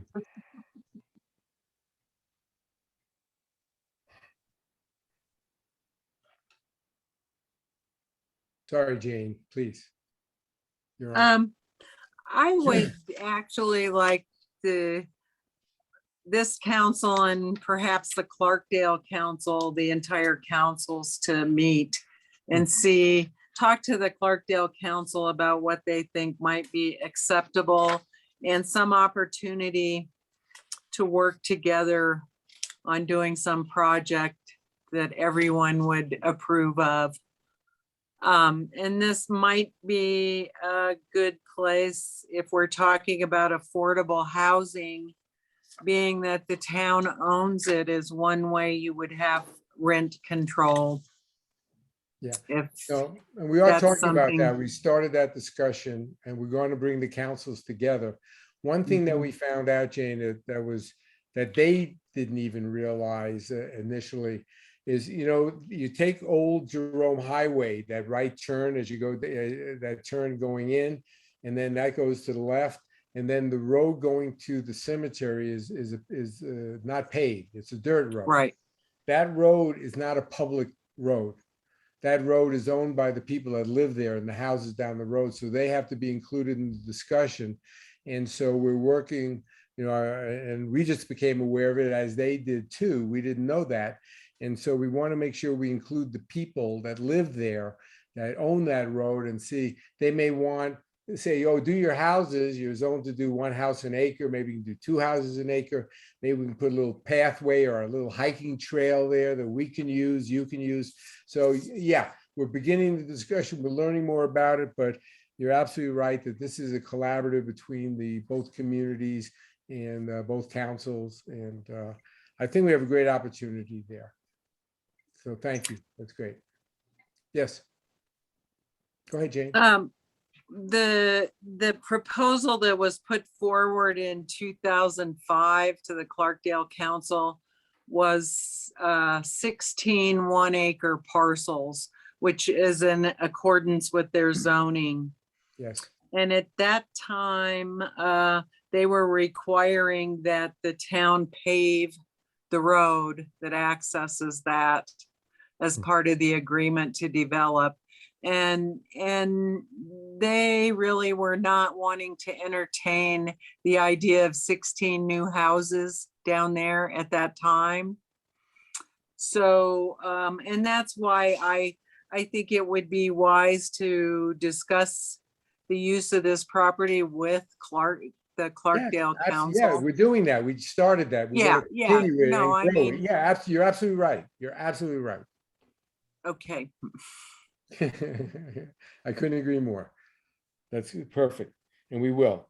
Any other discussions on, any other questions or discussion on that? But, and yes, please, Candace. Is council wanting me to try to set up a joint meeting with Clarkdale in the near future, in the semi-near future? Yeah, I think it's a good idea. Let's do that, Jane. What do you think? Let's meet with them and see what they think, and see, and we all become educated what restrictions there may be that we weren't aware about, the ownership of the road. And I think we need to all be aware of what's going on, both towns. But what I liked is that they're really Dr. open Mayor? to collaborate. Yes, Manny, wherever you are. I don't see you. I'm around here somewhere. There you are. Now I see you. Sorry. I'm 2,000 miles away is where I am. Yeah, you're doing good. To do a meeting, where we've pretty much invited like all of the Jerome Council, all of the Clarkdale Council, and then, associated staff and whatever, a public meeting, I think is great, but maybe we could consider it a workshop instead of like a formal meeting. Sure, great. And make sure that we alert the people who live in that area, conveniently enough, one of whom is on the Clarkdale Council. So I would like to see us do that sooner rather than later, because, to call it a workshop or something of that nature, so that it's more of a casual discussion about it. And so that we're all on the same page informationally. Sounds good. Thank Does you. that sound reasonable? Thank you so much, Mandy. Jane, that sounds reasonable. What do you think? Sage? Yeah. That's basically what, a Good, I love it. workshop. Okay, Candace, so that would Not be a the formal direction meeting, then. yeah. And it Perfect. will be a public meeting. Yeah. Yes. Sounds great. Okay, thank you all. Moving to item 9C, Friends of Jerome. Just want to bring you up to date. I've been working with Mimi and Chuck and working on it. And the good news is we've established the Friends of Jerome not-for-profit. It is registered with the federal government. We have the IHS number and everything. And so now we have that. And then I've asked Mimi to think about some ideas, and we will have a discussion as well here. But the not-for-profit has been established, so we're making progress. Yes, Sage. So I've heard some rumors about how you and Mimi and Chuck intend to use the money for the Friends of Jerome. So can you refresh our memory or give us an update on where that's headed, please? Rumors about what we're going to do with the money? I'm going to buy a plane. No, we're not. We're talking about. We haven't talked about what we're going to do with the money. I mean, I'm not aware of any plan to do anything with the money yet. We've talked about maybe to raise money, getting donations and having some of the hotels provide stay overnight if you win the raffle, or a T-shirt or something. We thought we would do those, thinking of those kind of things, but nothing. So the first thing was getting it established. But we certainly, all of you, I want everybody to participate in this. I don't know about rumors. I didn't hear any rumors about anything. But well, what's going to be done with the money? We're still trying to figure out how to raise it.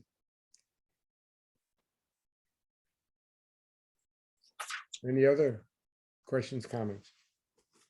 No. And matter of fact, the next meeting I'll have Mimi and Chuck. I tried to reach out to them, but I couldn't. They may be traveling so they can talk about it, what some of her ideas are to get it going. The important thing is we got it started. We have the name, and we're able to do what we as a town council want to do with it. Yes, Jane, do you have a question? Yeah. Yes, I think it's helpful to have ideas of where the money would be used prior to people wanting to donate money.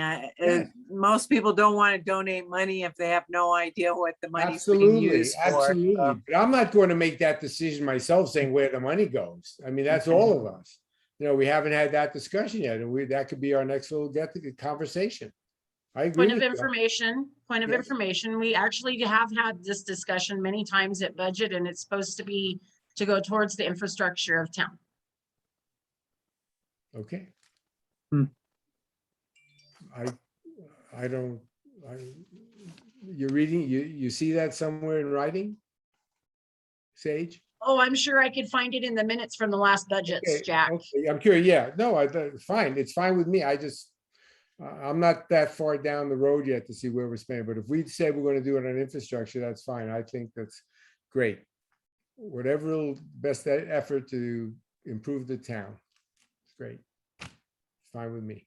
So I'll keep you Candace, posted. do you have any clarification on what Sage just said? Can you hear me? Yes, I can. What did you say? She asked for clarification of what I said about our discussions about budget for Friends of Jerome. I would Yeah. have to look back. I will say that, and I don't really know because I'm certainly not an expert on not-for-profits, but I suspect there are restrictions on things that you can only spend them on certain things if you're an established not-for-profit. And I also think that it has to be separate from the town government. Yes. That's That's why we set it up this way. You're absolutely right to have this not-for-profit. But I think as far as So for clarification, the Friends of Jerome, which was supposed to be a nonprofit for the town of Jerome, is now not a nonprofit, not for the town of Jerome. it's a not-for-profit. It's a 501c3. We said. we I would set up a understand that, Jack. I Yeah. know what a nonprofit is. I know what a 501c is. And that's what it is. Initially, when we talked about Friends of Jerome, it was supposed to be for donations to the town of Jerome. If it's a To be nonprofit, used for the town of Jerome, not to be to the town of Jerome, to be used for the town of Jerome. And that's what it's going to be. That's exactly what it's going to be. Gee whiz. Okay, moving right along. Ordinance, special events. Item 9D, draft an ordinance regarding special events. Council will review an updated draft on an ordinance regarding special events and continue their discussion. Candace, any comment on that, please? Yes, based on the last discussion, you have a new draft here, and it does include something about people parking in the 300 level. We had talked about that if it's a private event. So our attorney did give me a comment after I had put this in the packet, suggesting a little bit of a different language for that. If you look at the last page 4C at the top, what he said was the problem, the word anticipating is a problem. And he said, how about if you say that any event having more than X number of attendees must obtain a special event permit and attendees must park at the 300 level parking area. To avoid being cited for violating this section, if the event sponsor anticipates having more than blank attendees, the event sponsor may apply for a special event permit that includes a notice that the event sponsor must provide attendees that this is a typo, so it doesn't make sense, but must park at the 300 level parking area. So I'm not going to read what it says here because it doesn't make sense, but he did suggest some alternative language there. It's kind of expanding on that legalese. So. Okay. So what are we doing? So what is our course of action now? Yes, Jane. Yeah, I thought after reading this over that and I wondered if Bill had read this, that perhaps that's not even a legal thing you can request, honestly. I think we can request it. I'm not sure how enforcement would go. Right, because it is public parking. And how are you going to know? Yeah. I had another comment, so I'll wait if somebody wants to talk about this particular thing some more.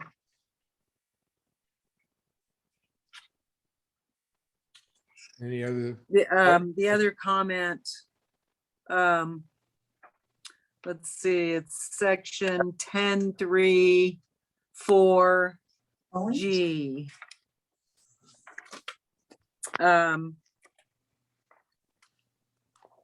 So how, okay. If it's advertised for attendance by the general public, a permit is required. But if it's held in a private location, that's an exception. So for instance, if one of the shops has some opening special sale that's promoted to the general public, and they're expecting, I don't know, 500 people or something like that, that's sort of an unclear thing to me, how you deal with that, because we have had instances where there are a crowd of people blocking the sidewalk in a line or something like that. How would you necessarily know if it's some event that's advertised to the public but takes place in a shop? Is that considered a private location? I had this discussion talking about this ordinance with someone else, and yeah, it's just, that's really kind of a conundrum to me. How are you going to know when you advertise to the general public how many people are going to come? Let's say you have an occupancy limit of 40 and you have 200 people show up and they're all waiting out on the sidewalk. How do you, I don't know. Is that going to be an event that you need a permit or not? It does say that even if it's an exempt, if it's an exempt event, if attendance is anticipated by more than your occupancy limit, will allow that you have to arrange for a law officer to provide crowd control. But it's not a special event you need a permit for. Right. Yeah. Yes. Okay. So what do, Well, it's kind of hard to tell. yeah, You know, you may not know how many people are going to show up, for Right. There's a lot of instance. gray. Yeah. There is, yeah. Other than that, I don't have a problem with this. It's just understanding certain parts of it. so what should, are we going to take action to make? Does anyone else have any comments about that No. particular part of it? Jay, do you have any comments? Because I see this was you, this was something that you had sort of led the charge on. Any comments, Sage? Any? Hello? Sage is left. So Candace, do we need? are we There is gonna- no action on the agenda. I just need direction, whether you're ready to put this on as a first reading at the next meeting, or whether you want Let's to. go that route. Let's put it on as a first reading at the next meeting. That's what I think. And I will say, if council and you're looking over this has any further suggestions about it, just reach out to me. Thank And, you. you know, I can maybe tweak it a little more if that's necessary. Thank you. And I'll make the change that Bill recommended. Thank you.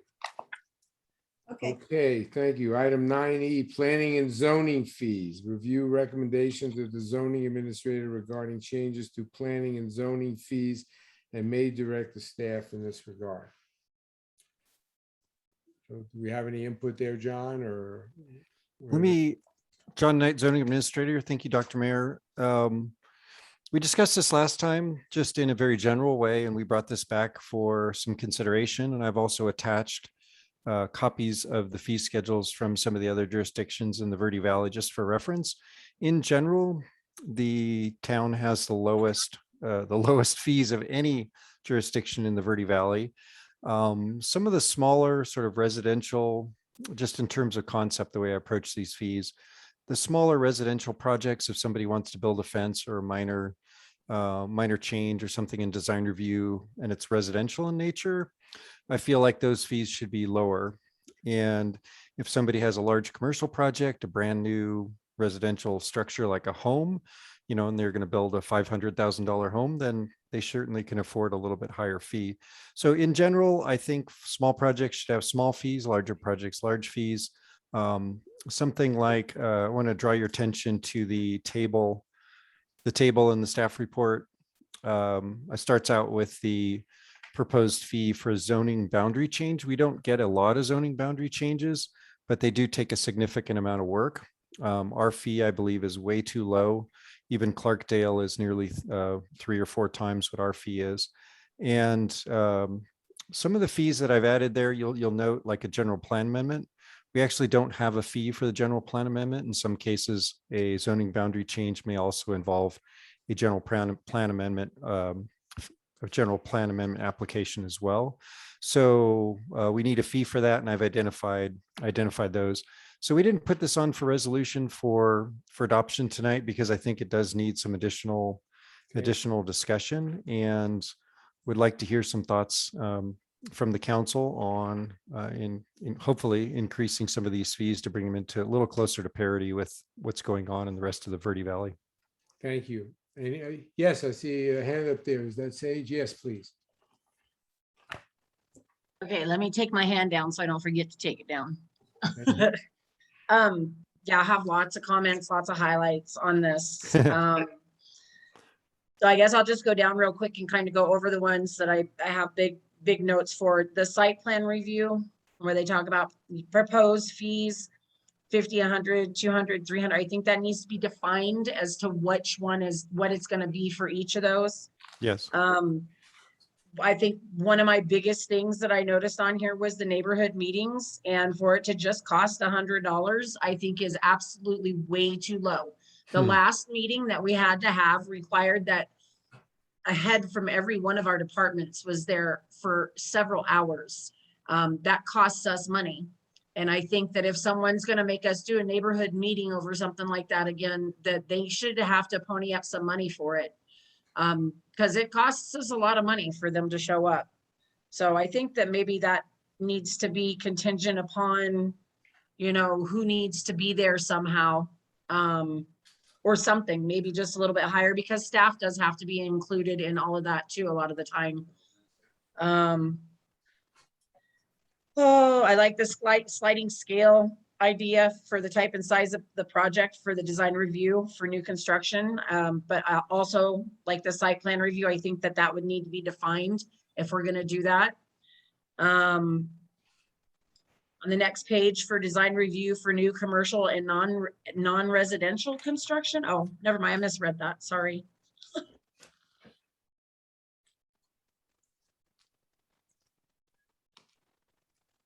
Hold on, I'm just going over my stuff real quick. It's all right. Take your time.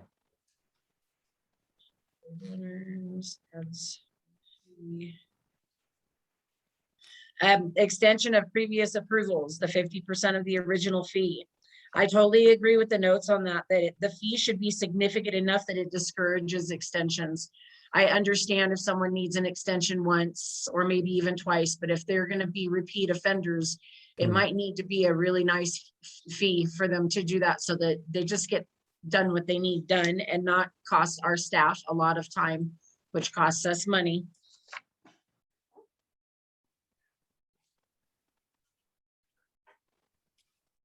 The preliminary plot in town, I just noticed that in town in the notes says that it should be removed, and I thoroughly agree with that.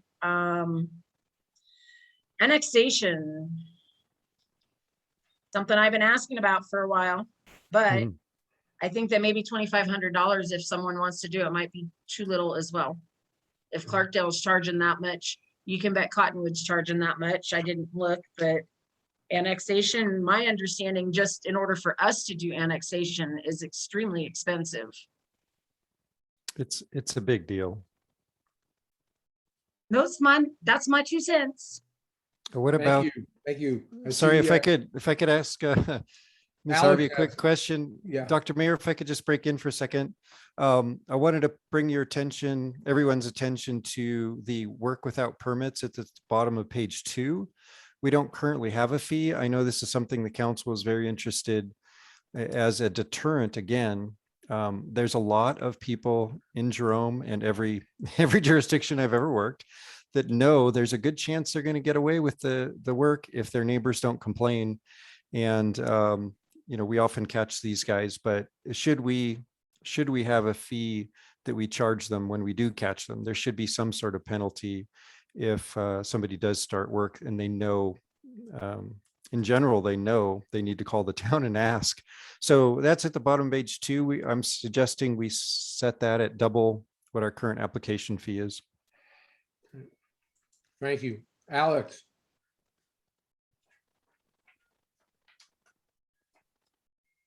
Can you hear me?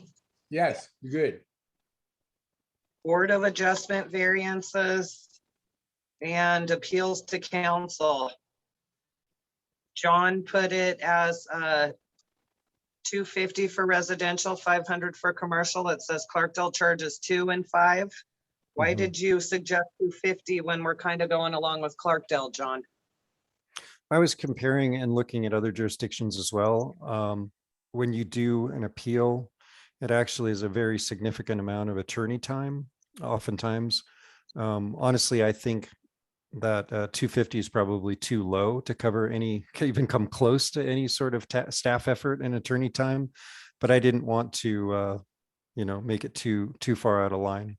So, we can make it whatever we want. There's really 2 kinds of appeals. There's appeal of an administrative decision, and then there's appeals of decisions of the Planning and Zoning Commission and DRB, and those go to council. And I wanted to separate those out. It's not clear currently.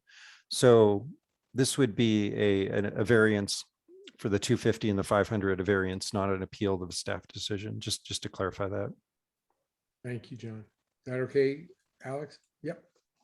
Well, Good. clarification, if some of those are upheld on the applicant side, they are returned the money that they pay for it. That's the way the policy is currently in the ordinance. I'm not sure if it's in the ordinance or not, but currently the fee is set. So on an administrative appeal of a staff decision, which is, I believe, absolutely appropriate. If staff was later determined to make, quote, an incorrect decision, then the applicant should get their money back. I think variance is a very different thing. Going in that you do or don't meet the setback, and you're asking the town to process a special request for you. So I think that fee does need to be separated.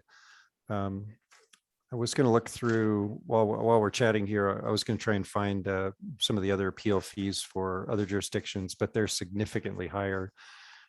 Just want to note that Clarkdale, I believe their fees are in general pretty low as well. So Thank you for the clarification, John. Thank you. Thanks. And thanks. Yes, Jane, please. I also agree with the note on conditional use permits and wondered what anyone else thought about that. Residential as opposed to commercial amounts rather than having it all the same. Any, yes, please, Sage. I really feel that commercial industry should have to pay more than a residence. They're going to end up making money. A residence just looking to build a house, hopefully just looking to build a house to live in, but maybe not so much these days. But a commercial entity that is clearly what they're doing. They're building something to make money off of. And I think that the town needs to benefit from that a little bit more than a residence building a home. Yeah, I agree. And if I could just clarify that, we do allow residential in the commercial zone. So do we define that fee by the type of use that is being proposed, or do we find that fee as the zoning district that they're in? So for example, Rich Street and some of Juarez is designated commercial, but both those streets are really residential. So if somebody wants to build a home on Rich Street, they need a CUP. So just want to make sure I clarify. Were you referring to the type of use, or referring to when it's in the particular zoning district? Are you asking me? Or any of the council members? Well, I also wondered that and wanted comments on that. Yeah, I mean, there are CUPs for other things other than building a residence and commercial. Right. I mean, for instance, at one time, we had a CUP for a B and B in a residential zone. And I would think perhaps that should not be as much as something where someone wants a CUP in the commercial district. And I just wondered how anyone else felt about it, if we should have some differences in CUPs and the charges. I think, I mean, we want to encourage, I believe, we want to encourage and support residential because they are people that are living in town, participating in town government and making valuable additions to our community. In general, the commercial is looking to profit off the community. So they should be, I think, based on the use as opposed to the zoning district. If you look at Rich Street, for example, so if somebody does want to build that, there's a vacant lot or two on Rich. They should have the same quote lower fee as the rest of residential. Just because they're in the commercial district doesn't necessarily mean they should be charged more. Okay. So maybe we split that into $250 for residential use and $500 for commercial use. But I think you want to say that's $250 for single family residential use. So if somebody is building a triplex in the commercial zone, I think that's a different kind of use. That's in my mind more of a commercial use. So perfect. So I think we're zeroing in on that. So $250 for single family and $500 for a commercial or multifamily use. Mm-hmm. Cool. Thank you. Thanks, Jim. Thank you. Paige. Okay. Moving right along. There's no other action to be taken on that, I believe. Is that correct? No, just direction. If there are any Yeah. other, I Well- think Ms. Harvey gives some good comments. If there are any other direction on any of these, we can come back at a future, well, when I No. say we, it may not be me. Somebody will come back at a future meeting with an update and a resolution for council consideration. All right, Sage, hand up. I was following up on the variance and the appeals, and John's right. Other than Clarkdale is really low for their appeals for DRB. It's only $50, but Yeah. a lot of these are quite expensive. $2,000 for a variance in Sedona. Yeah, You know, in a commercial. Their income level's a lot and higher. I think a over lot there, of that too. has to do with how much they're looking at, how much it costs their staff to process this stuff when someone requests that. And, just, I know I said it a minute ago, but we will typically engage the attorney and that's going to be expensive and they should cover that. There's two kinds of appeals, keep in mind. There's appeals when the neighbors appeal a project they're not happy with. And then there's an appeal where an applicant appeals a decision that they're not happy with. So we have to kind of balance that. We want to give the neighbors the ability to appeal that without it being $2,000, but make that bar high enough that they don't just willy-nilly appeal because it doesn't cost them anything, but costs the town a ton to process an appeal. And the income level in Sedona is high, quite a bit higher than Jerome. It So people do depends have- on the individual, right? Well, Right. for the most part. Okay, so carry on, keep going. Let's see what we can Thank you. appreciate your help and your successors' help with this. Best Thank you. wishes on what comes next, John. Appreciate all your help. Appreciate it, Dr. Mayor. 9F, we're looking at affordable housing. I see Sage, this is something you have here, opportunities and tools to implement affordable housing in Jerome. Well, John and I had kind of talked about this a little bit, and I've been so busy with work that I didn't really get a chance to go over this with him, and he put it together. And unfortunately, I don't see any solutions on these pages. There's no easy single solution. If I can run through them really quick for the benefit of the participants. Dr. Mayor, would that be all right? We'd like a brief staff Yeah, report. yes. Sorry. A lot of tools out there. There's no single magic bullet for solving the affordable housing problem. We all know it's a problem.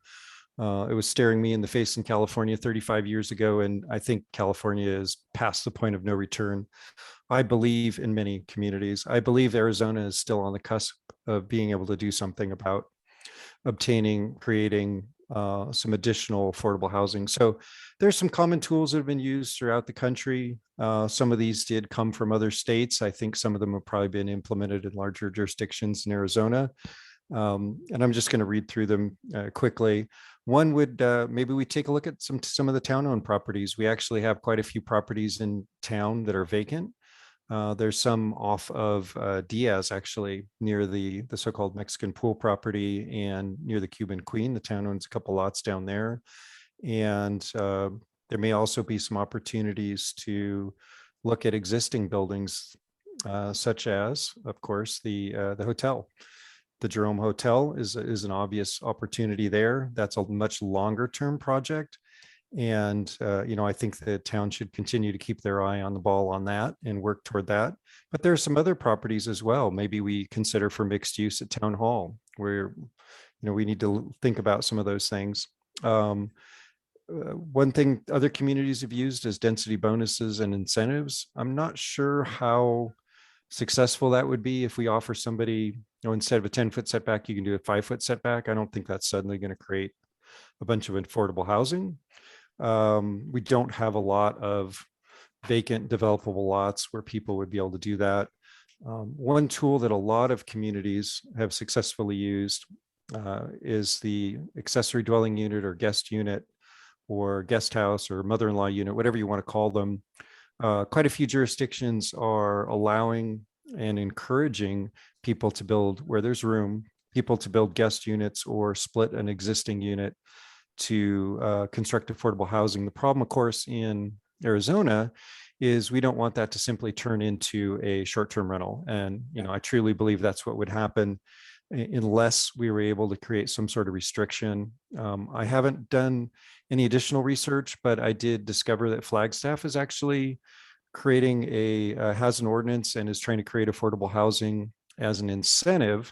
So by right, you can build a single family house, but if you are willing to file a deed restriction prohibiting it from turning a guest unit from turning into a second short-term rental, they allow you to build that short-term rental and file a deed restriction that ensures that it gets rented for at least 30 days.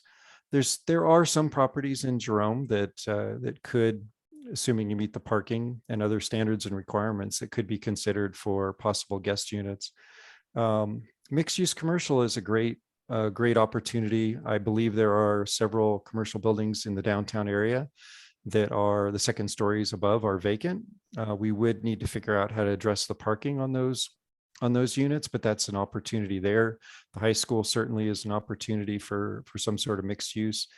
And there are a variety of other tools potentially available, but those 4 that I just mentioned are some of the more common ones. So yeah, if there is any direction for the council, we're not looking for any decision, but any thoughts, ideas on that, please pass them on. Thank you.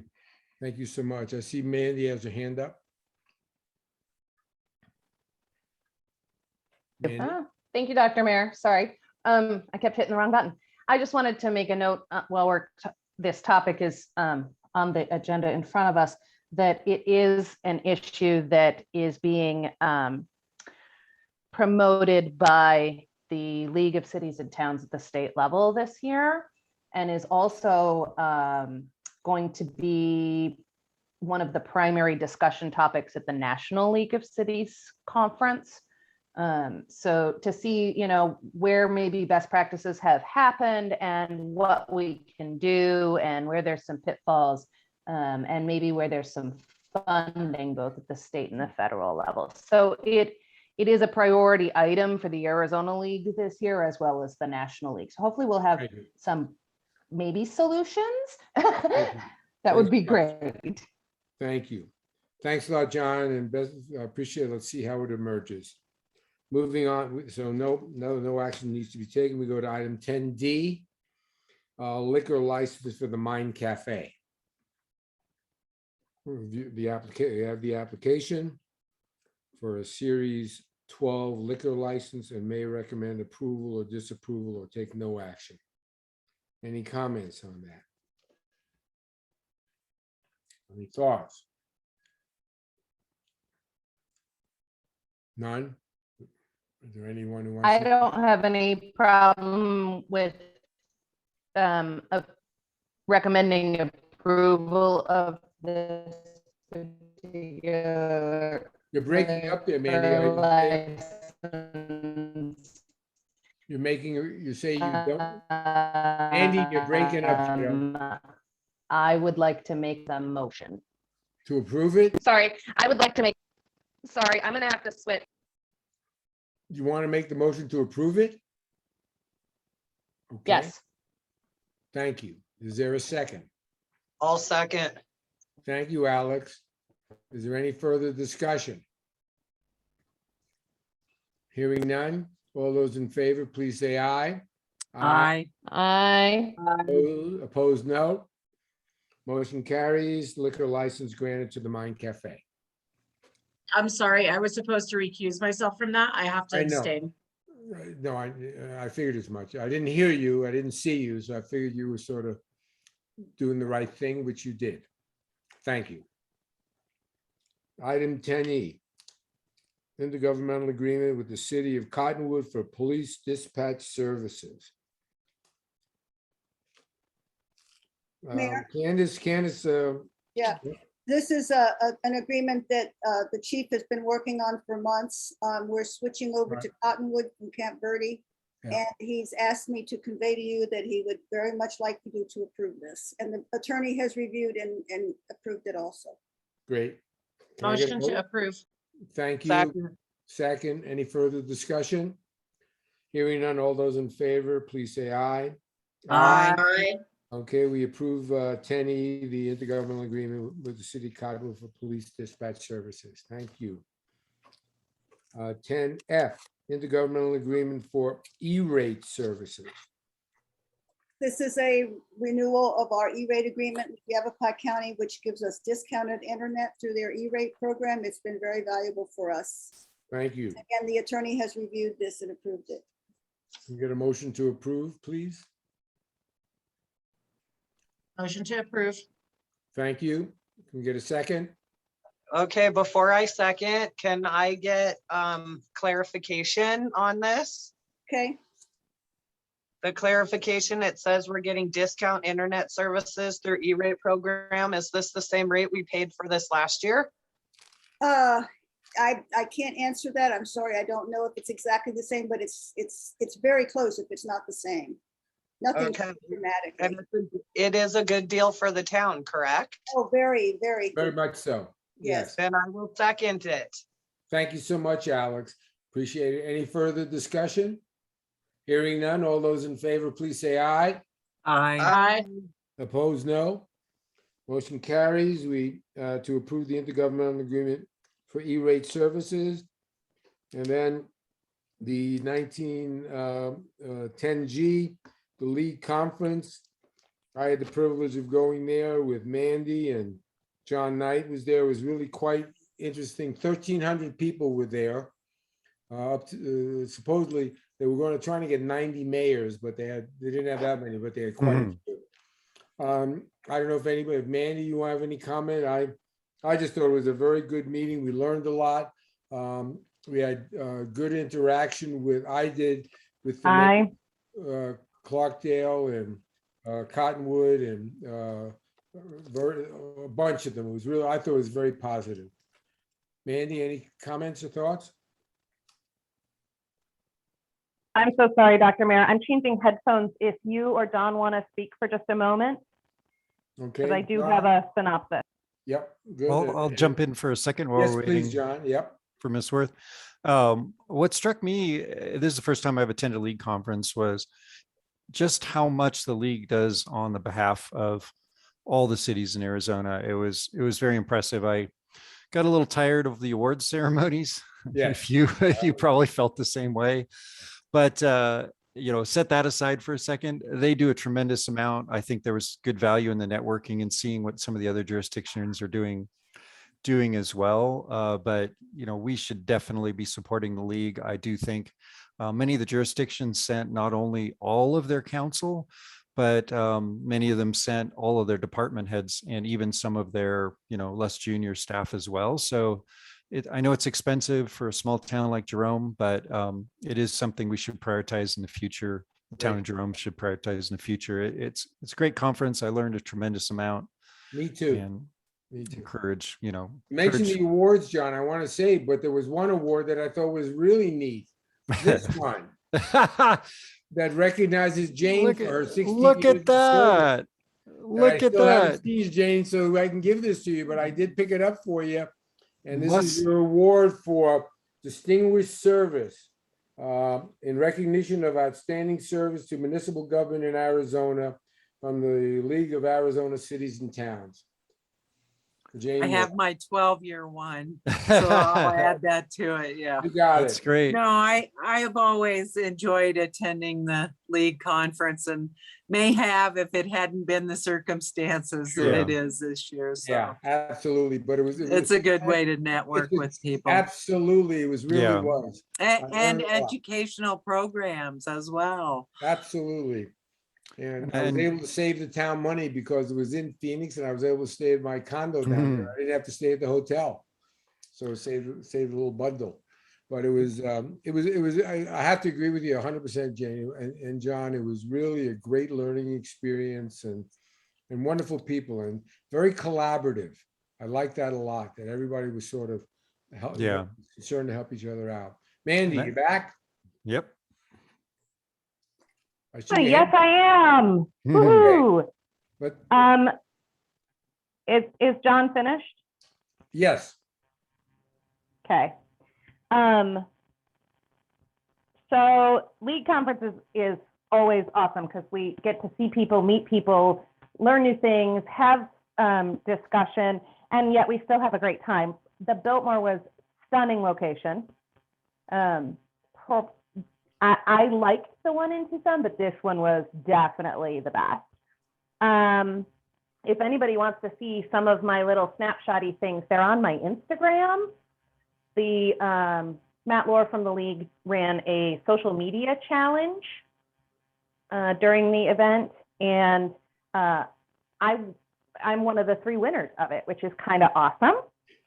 But as far as activities, I spent some time the first day with Miranda and Regina from Flagstaff City Council, and they are going through some upheaval up there. But the 2 of them are just so on board with stuff. And Regina was great. She connected me with some great resources and hopefully some people that we can do some partnerships with for possible funding or in-kind assistance. I particularly liked the Supporting Emerging Women Leaders session, which was Kathy Carlett, who's the president of the league, was the moderator, but she brought in Jen Daniels, who's the former mayor of Gilbert, to host that as well. It was awesome. A whole group of women and the goal was to be as transparent as possible. So that was awesome. The other session, and I know that John was at this, and I think Dr. Jack was there too, was the political pundit session. And it was absolutely the most well-attended one I was at. There were probably 200, 250 people in the room. And we learned that Nick Ponder from the league's nickname is Napalm Nick. So call him that next time you see him or talk to him. There's all kinds of corporate sponsors there and government relations people from them. The government relations person from Cox Communications is actually a Verde Valley native who I worked with years and years ago. So that was kind of cool to run into her again. Senator Kelly came and spoke with us at our awards luncheon. He was the only representative from the federal end. Yep. And what else was, oh wait, I have one more thing. And then Justin Clifton, who is the most recent city manager for the city of Sedona, is now in Palm Springs. He did a great presentation on what the differences are when you have a state that allows municipalities to regulate short-term rentals and how they're being successful with it in Palm Springs versus what they're doing in Arizona with our restrictions. A lot of the presentations are available on the league's website. You can just go there and click on them so you can see a lot of the PowerPoints and video of the presentations for anybody that wants to read it. I would say the 2 best connections I made were with Wally Campbell, who's a council member in Goodyear. She is also the president of the Women in Municipal Government Caucus, which is one of 5 of the National League constituency groups. And she invited me to join that caucus. There are 357 members nationwide. About 75% are electeds and 25% are associates. There's only 11 of us in the state of Arizona. And Kathy Manis, who is from South Carolina and is the current president of the National League of Cities. I spent quite a bit of time with her. She is fantastic. She comes from an education background, and they have they highly encouraged me to attend the National League of Cities City Conference, which is in Salt Lake City in November. So, Candace, that is something that we can use funding for, correct? Our contingency funding to sponsor that? We'll see. Thank you. We got to move along. Yes, we can use some of those contingency funds. We're getting a lot of extra sales tax revenue, and That'd be great. Love to have you represent us there. Excellent. So I'm hopefully going to go to that. So thank you. Thank you. Thank you so much. Well done. Moving right, it was really great. I learned a lot. It was really excellent. Thank you so much for recommending that I attend. To and from the council. Finally, we're here. Anyone have anything they'd like to add for our next meeting or two? Please. Sage, Alex, Jane, anyone? I'll speak up. Yep. Okay, Alex. I brought it up, I think, at our last meeting about fixing our town hall parking lot, paving it. Okay. If we're not gonna pave it, we should at least fix the entrance. That entrance is so bad. Yes. I also want to bring up our town park signs. We've had a little vandalism on our sign with just putting stickers over the top of it, going into the horseshoe pits that says parents need to be responsible for children.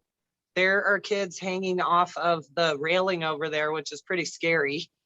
Our sign going into the park that says no dogs allowed, whatever park hours, that thing coming up the middle stairs to the park is in such bad shape you can't even see it. So these things might be able to be fixed administratively, or if we need to bring it up and talk about it at the council.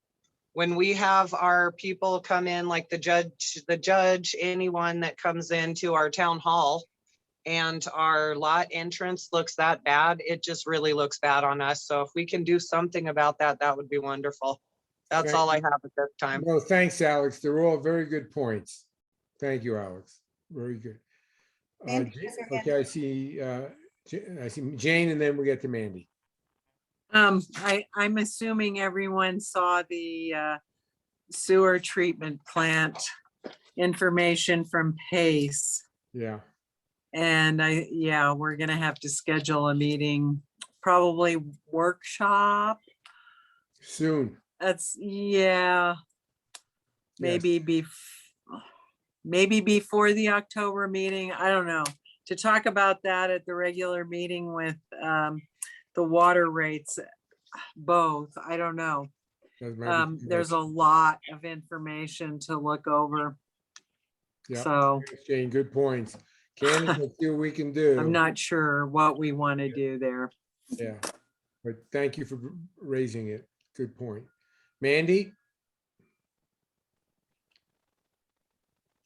I just want to say thanks to everybody for being understanding that I'm out of town. I am available. I'm keeping myself on West Coast time, and I am available, text, email, phone call, whatever, if there's anything happening. Thank you so much. Sage, anything you'd like to add? Yeah, I'm going to go ahead and bring up the tour business issue that's going on in town. We have had several residents now that have complained about these tour companies coming into their private property or the private property next to them and creating a lot of chaos, a lot of noise, being extremely rude and foul-mouthed to the owners of the property. Wow. I know one of them had called Alan or whoever was on duty, and by the time they got there, they were gone. But I think that we need to maybe look into some enforcement of these tour companies, because there is a route that they have to file with us in order to get their license. And if they are going into residential properties and going onto private property without written confirmation from the owners of those private properties, then they are in breach of their contract for their license, I believe. And they're really causing a lot of No, residents ill will. discomfort Yeah. discomfort in their own home. I mean, for a woman to be standing on her balcony on her private residence and have a ghost tour come through and her tell them that they can't be on that property, and then for the tour guide to tell the tour to ignore the drunken whore on the balcony is, yes, that it's very extremely rude, and it's very intrusive, and now it's becoming abusive. So I think that we need to really look into this. Thank you. Thank you. I see Candace has her hand up. I just wanted to let everybody know that, I've talked to the chief about this, and we just sent out a very strongly worded letter to all the tour companies, basically saying you can't do this. We need to have your routes approved. We need driver's licenses for everybody that's involved. And if you don't do that, you can have your license revoked. Thank you. It's just sent Good out. start. Thank you so much. Appreciate that. Jane. Thank you, Sage. That was the other thing I wanted to bring up, because I got an email, and I think it was also sent to Candace, that I would like to have Candace send to the rest of the council regarding this. And it's noise at 11:30 and midnight, and lights waking people up in a residential zone as well. And I think we need to talk about hours of operation, or at least violating the noise ordinance or something related to that too. And I like thank you very much. And I think Candace, if you could you send each of us a copy of the letter that you sent out, that you and Alan put together? I'd like to see what we said. I think that would be helpful too. You send that to us. Thank you. Okay. I don't see any hands up. And Candace, yes, please. Yeah, I just a comment. This is John Knight's last meeting with us. And I just wanted to wish him well in his next venture. Camp Verde stole him from us. Yes. So just good luck, John. See, we needed to open an Italian restaurant. Thank you for your service. Thank you. If I could just say, the one thing I'm going to miss the most is all the people that I've worked with in Jerome, and I really enjoyed this people in the office, the council members, but also the community members. It's really been a pleasure being able to just walk downtown and pop into businesses and talk to people. And I'll certainly miss the people of Jerome the most. And it's been a great opportunity, a great experience, and try not to hold it against our friends and neighbors in Camp Verde. So thank you very much. I'd like to say thank you for helping us through some difficult issues that we had, John. Well, thank you. I have a sense that Jerome is a small town with big problems and will continue to be that way. And I was glad that I had an opportunity to help out. So. Well, you still might. We may call upon you to help mentor. You never know. If we get a younger person coming that needs a little assistance, we may call upon you to do a little mentoring. Well, you never know. Sometimes people boomerang right back, never years know. later. So best wishes. Thanks so much, everyone. Appreciate it. I certainly would like to get a motion for adjournment, please. I'll motion to adjourn. Okay, thank you. Is there a It's second? after midnight. I'm ready to go to bed. Okay, and Sage a second. Thank you. All those in favor, please say aye. Aye. No. And now it is 9:18 and our meeting is adjourned. Thank you all very much. Good night. Hi, everybody. Good night. Thank you all. Thanks, Alex. Thanks, everyone. Great work. Who motioned to adjourn and who second? I think it was Mandy motion, Sage second. Thank you.